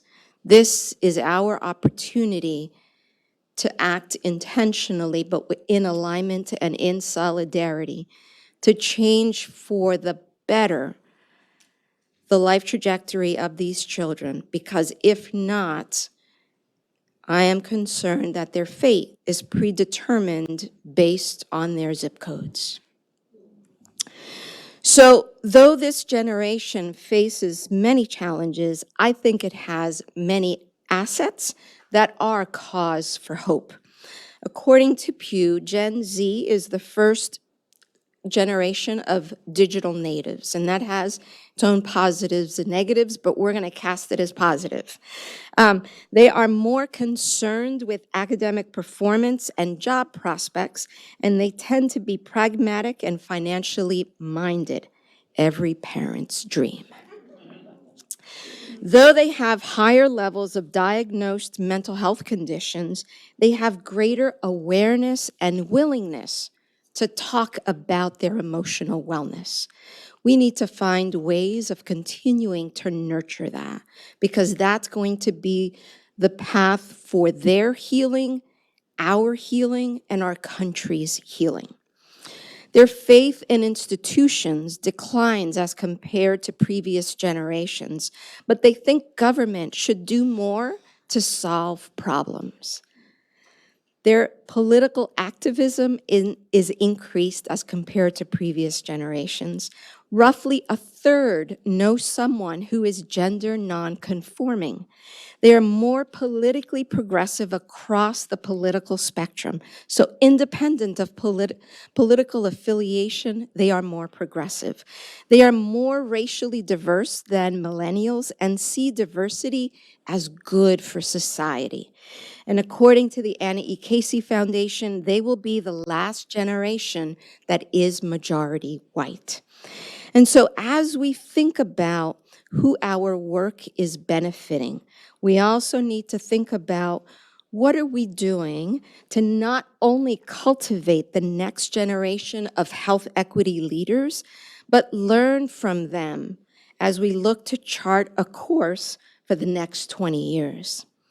Looking at the horizon for what comes next, I reflect on what remains as the pandemic fades. Most significantly, the challenge of maintaining focus and forward momentum in addressing health inequities compounded by generations of structural racism. We cannot allow ourselves to fall victim to pandemic fatigue and the complacency that comes with it. Rather, we should make the most of an invaluable opportunity to not repeat history by being intentional in aligning our equity work and promoting solidarity and connectedness in our efforts. Bell Hooks once said, "To be truly visionary, we have to root our imagination in our concrete reality, while simultaneously imagining possibilities beyond that reality."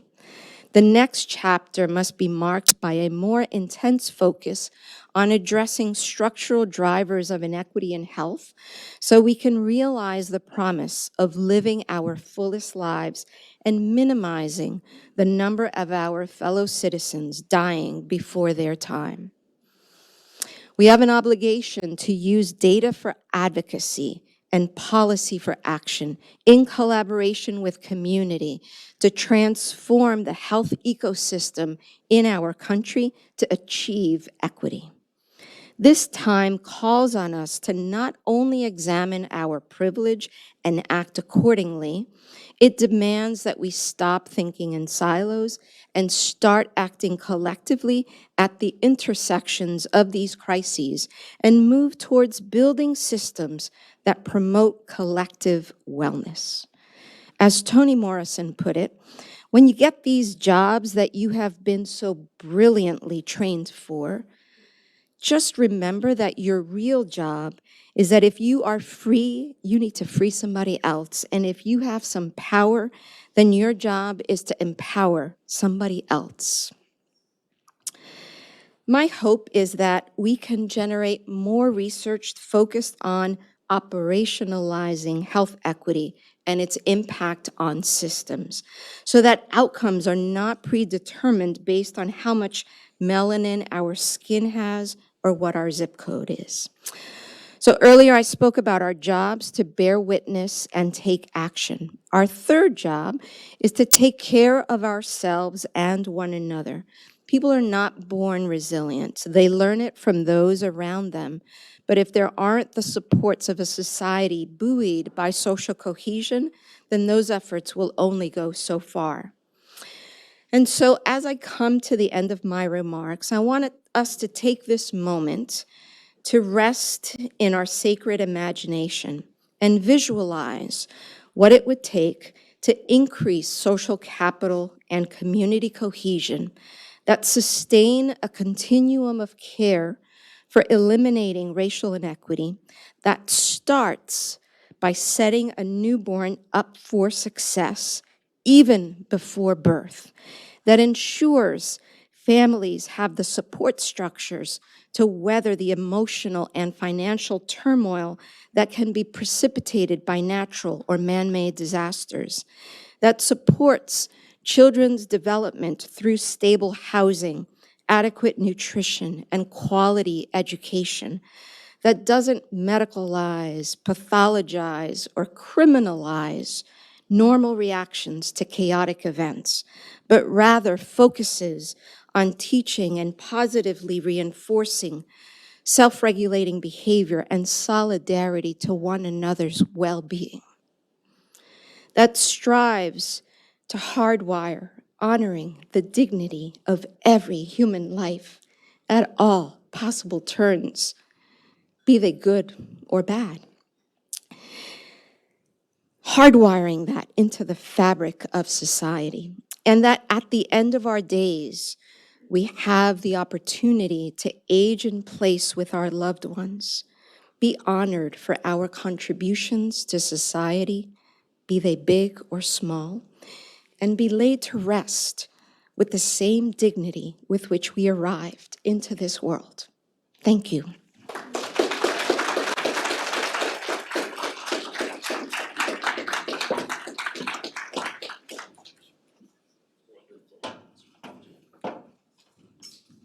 Thank you, Dr. Barbeau. I am feeling much more inspired and hopeful. I'm struck, social cohesion. The US has 6% of the world's population. At one point, we had 30% of the world's COVID deaths. I'm convinced that that was because of the deep divisions in our country, political divisions, divisions along lines of race, ethnicity, so many other factors. So thank you for those powerful words, Dr. Barbeau. We're almost toward the end of our day, but we've asked Dr. Bob Valdez to hit cleanup for us. Dr. Valdez was appointed director of the Agency for Healthcare Research and Quality in February 2022. He was previously the Robert Wood Johnson Foundation Professor Emeritus of Family and Community Medicine and Economics at the University of New Mexico, where he also was the founding executive director of the RWJF Center for Health Policy at UNM. One of the nation's most foremost health services researchers. Please join me in welcoming Dr. Bob Valdez.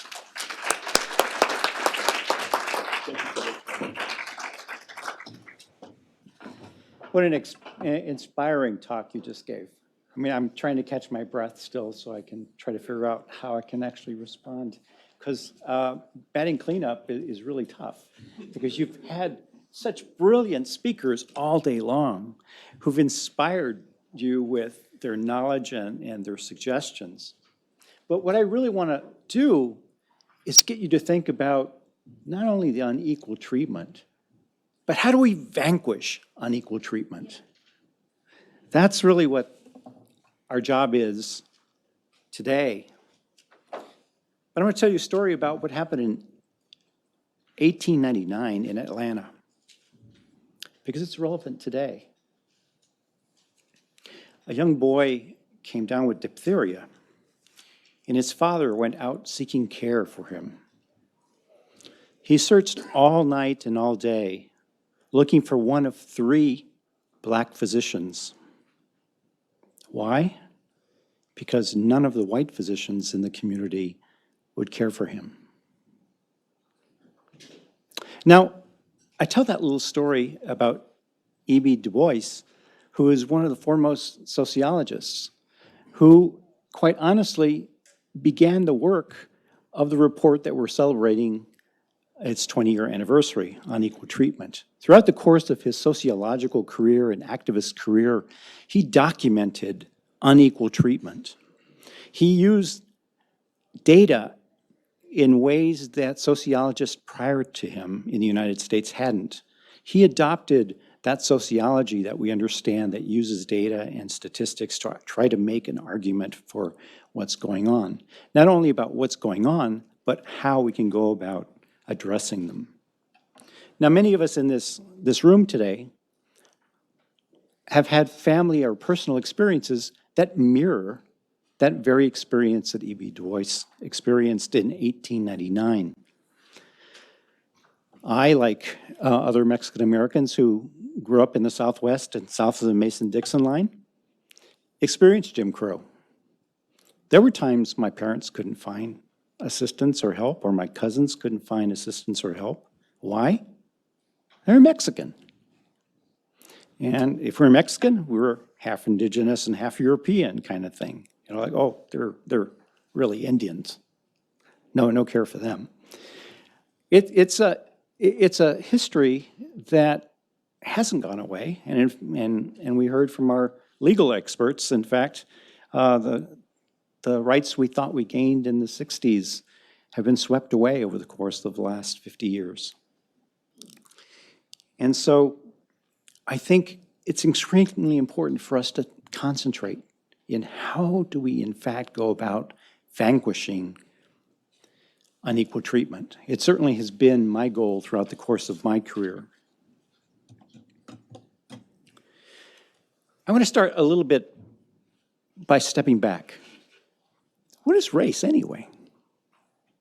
Well, this is a definition that Ann Morning, a sociologist, who in a really fantastic book that I recommend to you called Nature of Race, How Scientists Think and Teach About Human Differences. And I want to talk about this a little bit because most of the audience, I think most of us would call ourselves scientists, whether it's social or biomedical or clinical scientists. And yet, race in our society still remains poorly understood. And I say that because among sociologists, there's some fair consensus, I would say, wouldn't you say, that it's called a social construct or thought of as a social construct. However, among biologists, anthropologists, there isn't that consensus. And I dare say the lack of consensus among the scientific community in our society contributes to the persistence of the structural racism that you heard about in the speaker before me and that I'll speak about in a minute. We've had these racial classifications that are really quite imprecise and somewhat bizarre. These one-drop rules, these various broad census categorizations that clearly don't have anything to do with biology, but are racial and social stratification issues. I had the opportunity to work on the COVID vaccines, reviewing protocols.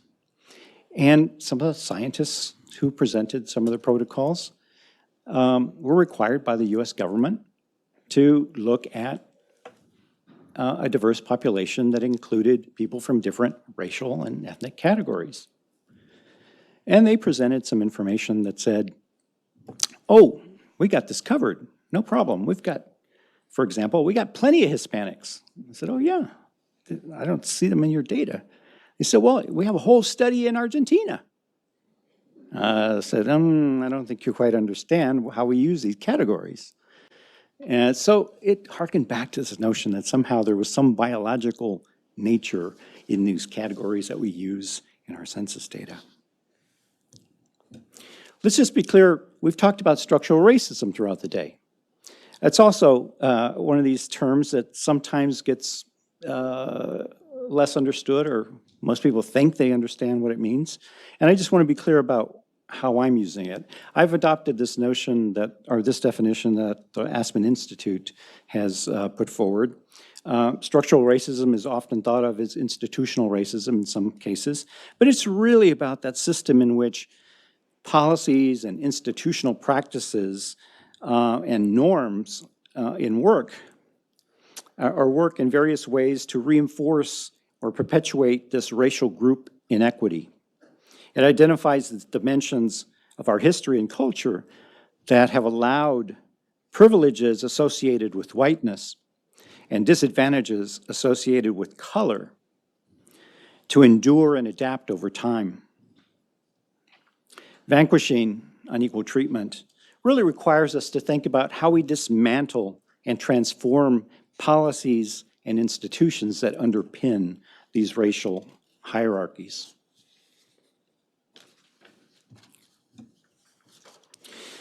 Well, nowhere is it more visible than if we look at the situation for maternal deaths across our society. So even if you look at maternal deaths by the education level of the mother, you see something quite stark.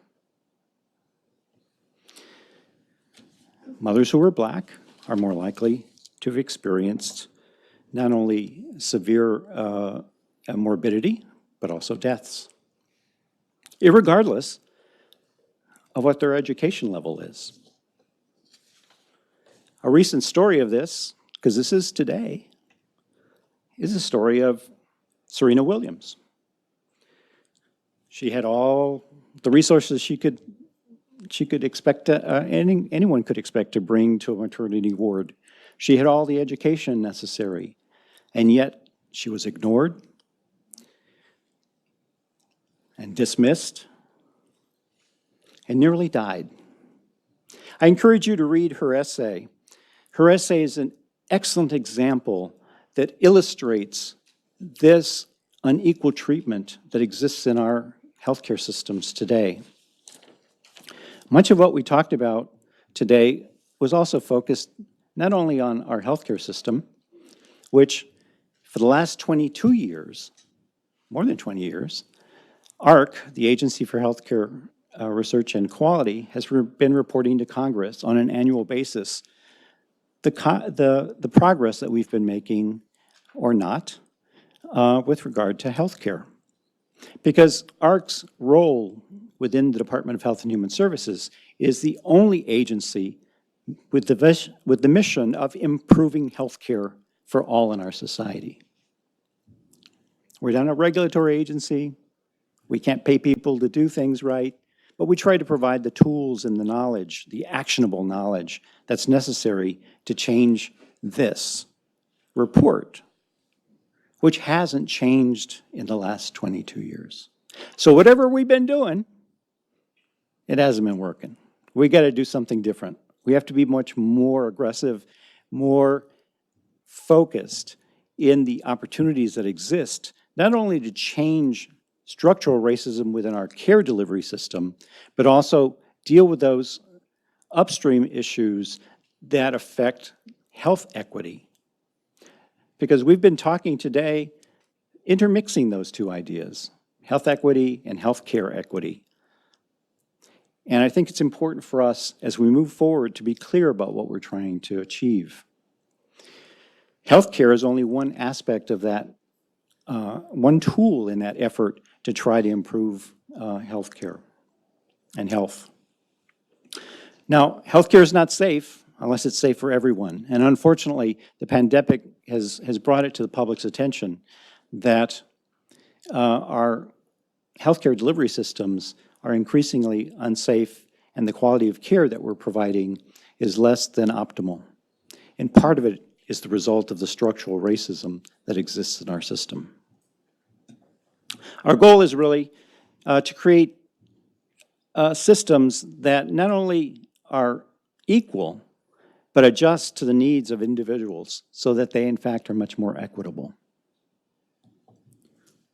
Unequal treatment 20 years ago, as you learned a few minutes ago, was constrained to look at only those aspects within the healthcare delivery system. And in order for us to make headway on health equity, we must address both the upstream issues as well as the institutional racism that exists in our systems, not only the institutions of healthcare delivery, but in all of the institutions in our society. But in order for us to deal with the unequal treatment, we must also focus our attention on what's going on in our care delivery systems, whether they're clinics, hospitals, the home, or anywhere else where care is being delivered, including the internet now. I challenged my team when I came on board not to think about how do we improve healthcare for the 21st century, but to think about how do we create a truly equitable system for the 24th century. Unless we plant those seeds, fight those fights in the 21st century, we won't certainly have it on the 24th century when we have people living in Mars, we have people living in the in between the planets, when we live on the moon, or when we live next door from my mother's house that still doesn't have the internet, doesn't have broadband, and I've got to take a satellite thing in order to go work when I go visit her. Now, this is really an illustration of obesity. Now, obesity, by and large, up until recently, isn't something we could really deal with a medical treatment or with a drug. We do now. There's now some new treatments, but they're not intended for everyone. These are issues that clearly are reflected in the social and economic system that healthcare systems can contribute to changing so that when our patients arrive at the clinic or at the hospital or at wherever they happen to be, our treatments and our ability to serve them has a chance to be effective. What I'm doing at ARC and what we've done is to seek interventions. I'm leaning into ARC's ability to disseminate and implement evidence and findings that dismantle that structural inequity in our systems. But we need your guidance, we need your research, we need your direction and strategies. We put out a recent funding announcement to try to answer some of these questions that came up in our Equity Summit, which was an effort to understand what does it take for healthcare systems to be more equitable? What interventions are the interventions that have an effect? From my personal experience, the 3 bullets on this chart really illustrate what healthcare organizations that have been making some headway do. They've truly assessed all their entrenched practices and policies to look for inequities in care. As a professor at the University of New Mexico teaching medical students, I was teaching an introduction to diagnostic thinking. And what I discovered were a number of algorithms that we were teaching that, had you stepped back, would recognize were really built on these racial ideas that had no sense in the way we care, or relied on algorithms that were biased as well. At ARC, we've recently spent some time looking at how do we prevent the bias and mitigate bias in AI algorithms that are now increasingly part of the clinical support systems. Other organizations have engaged in internal and external systems of changes. And I want to point you to the Foster G. McGaw Prize winners, hospitals across the country and health systems across the countries that have engaged in understanding how the external environments in which their patients live and bring those social needs to the clinic can be changed through their political action and their social contributions to improving their societies and their communities. And one of the things that they do first is this last thing. They've acknowledged that there are structural barriers that compromise equity in their communities, and they address them head on. But how do they address them head on? Which of those strategies works still hasn't been clear. The clearer we can make them, the more that we can disseminate them, and the more that we can inspire people to implement them and to vanquish unequal treatment. Thank you.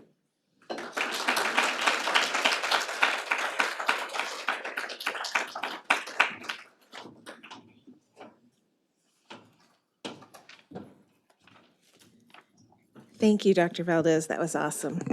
So you have one more poem for me, and then I'm going to pass the mic to Faith, who will close us out before the reception.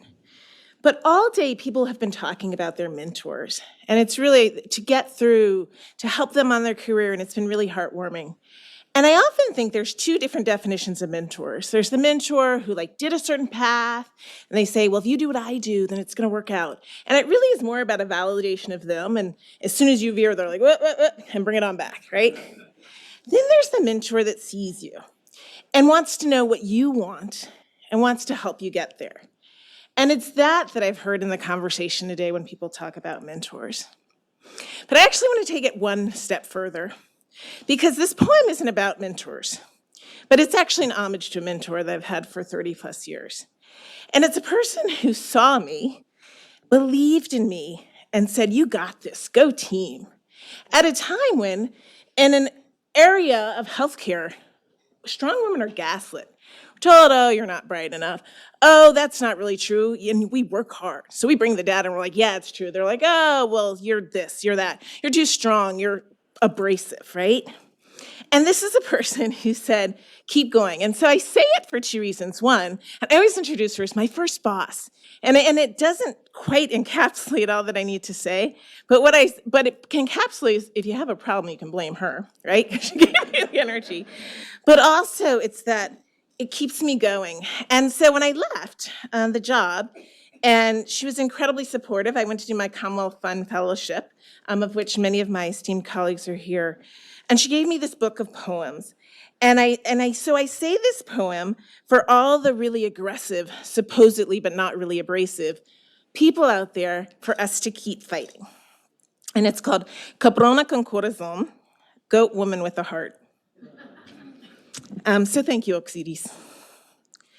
I come from a long line of goat women, an entire migration, moving north since the beginning of time.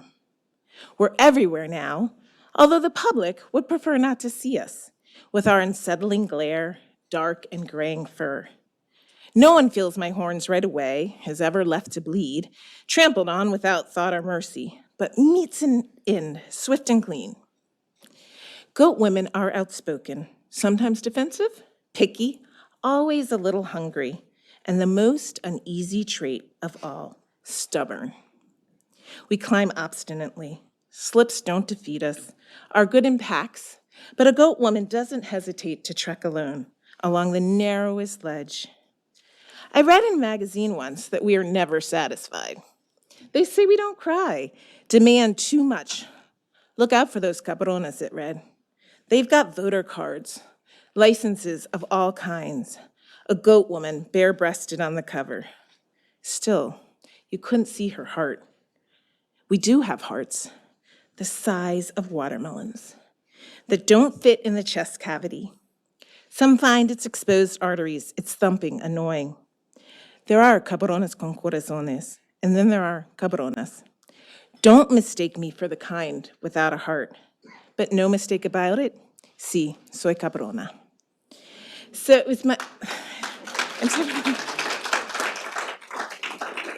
great honor to introduce the last speaker of the day, another one of my great mentors, Dr. Faith Mitchell, who also has a book out called Emma's Postcard. I'm also kind of her publicity person, but it's an amazing book, and it really talks about the history of the African American experience through postcards. But she is going to wrap us up prior to the reception. So Faith, thank you.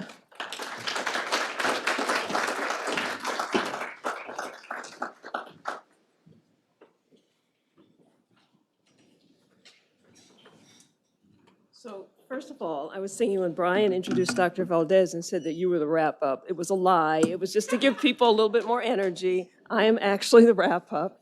And I want to thank everybody for staying so long. It's been a great day, and it's been so wonderful to see everybody in person, in 3D, after so long. And thanks to the Zoom audience, I hope that people are hanging in there. I am part-time at Urban. I'm a part-time fellow. But the full-time crew, Kima and Brian and the others, have been working since probably last summer on this meeting. So I wanted to start by saying, could you please give them a hand? Because it's been amazing.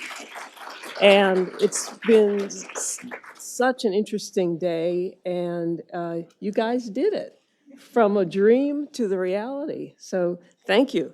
And so what I'm going to do in like 2 minutes is just give you sort of the high points. My job is to do like wrap up. So I've arranged it as past, present, future.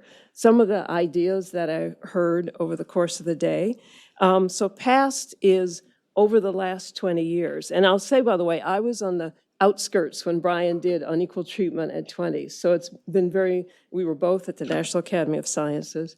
So it's been really fulfilling for him to come to Urban and bring this idea and to see it in fulfillment. The work continues, as you'll hear me say. So past, so thinking about the last 20 years, some of the things we heard is that we learned that reducing inequalities will require more systems than just healthcare. We learned in particular about the importance of the social determinants of health, that people's health status is a reflection of their total environment, and that those determinants are the products of racist policies such as housing segregation, and therefore can be changed by policy. So they came out of history. That history was grounded in policy, and that's a kind of an optimistic finding that therefore we can do something about it through policy. We learned that no single intervention will move us to equity. And then at a more kind of interpersonal level that David Williams talked about, we heard that the importance of paying attention to things like implicit bias and how that contributed to inequities. In the present, we're learning that communities have to be part of the equation, whether it's designing technology or improving the quality of the doctor-patient relationship, and in lots of other ways. We know now we can't eliminate health disparities without acknowledging and centering the role of structural racism. We know that we need to diversify the healthcare workforce because of continued patterns of better outcomes when there's racial concordance between doctors and patients. We know that payment systems reinforce the status quo with some glimmers of hope from examples of systems that are making connections with communities. And we have made progress in terms of our understanding of the causes of health inequities. At the same time, as one of the speakers said, there are multiple dimensions of pushback. Actually, several speakers talked about the pushback. And the pushback includes denial, just general foot dragging, and legal measures. And that pushback challenges our social and institutional commitment to moving toward equity. I was really encouraged by all the suggestions that we got about the future. And I grouped them. We heard about changing the players, like the new generation of leadership that Oxides talked about, that includes communities, patients, providers, regulators, advocates, policymakers, and more. The players include the new generation, and whereas unequal treatment was kind of black and white, it's clear that the new generation should be inclusive racially and ethnically, among other dimensions. The future includes changing our philosophy, adopting health-supporting philosophies, the way Tony Aiton talked about. It includes strengthening democracy with a commitment to creating a healthcare system that's truly universal, telling a different story about ourselves to create a larger we that will pave the way to shaping new policies. It includes rewriting Title VI of the Civil Rights Act, as Dana talked. It includes considering the role of reparations. The future includes changing systems, like establishing mechanisms of public and private sector accountability, linking health equity to the normal functioning of healthcare systems, including payment systems, and improving data collection by healthcare systems for monitoring and performance measurement. And finally, I would say the future includes changing methods, like using consumers' voices and stories to build both solutions and political will for action, building broader alliances and a deeper understanding of the structural underpinnings of racial inequality, building the new connections, strategies, and commitments that are necessary to advancing the moral imperative of equity in healthcare, doing a better job of applying what we know is effective, for example, regarding cultural competence and implicit bias. And that particular point, which David Williams made, is important because we know we have a long way to go to close the racial gaps in the healthcare workforce. New methods include using federal law in new ways to support anti-discrimination in healthcare, enacting anti-discrimination legislation at the state level, and building a science base that will guide us in framing the issue and building political will. Above all, as we heard from many, many speakers, we need to be intentional, courageous, and not give up when we encounter opposition, which we definitely will. So thank you again. And I want to tell you, our work on these issues continues over the next couple of years. So in the kind of short-term future, the papers will be rolling out, as Brian described, and I believe the slides as well. Some people asked about the slides, and I think there's a plan to take the recording and kind of break it up into bite-sized bits that we can post, and so you can revisit all of the great presentations. All right. And now I invite you to drink some wine and beer or soda and enjoy some snacks. And thank you again.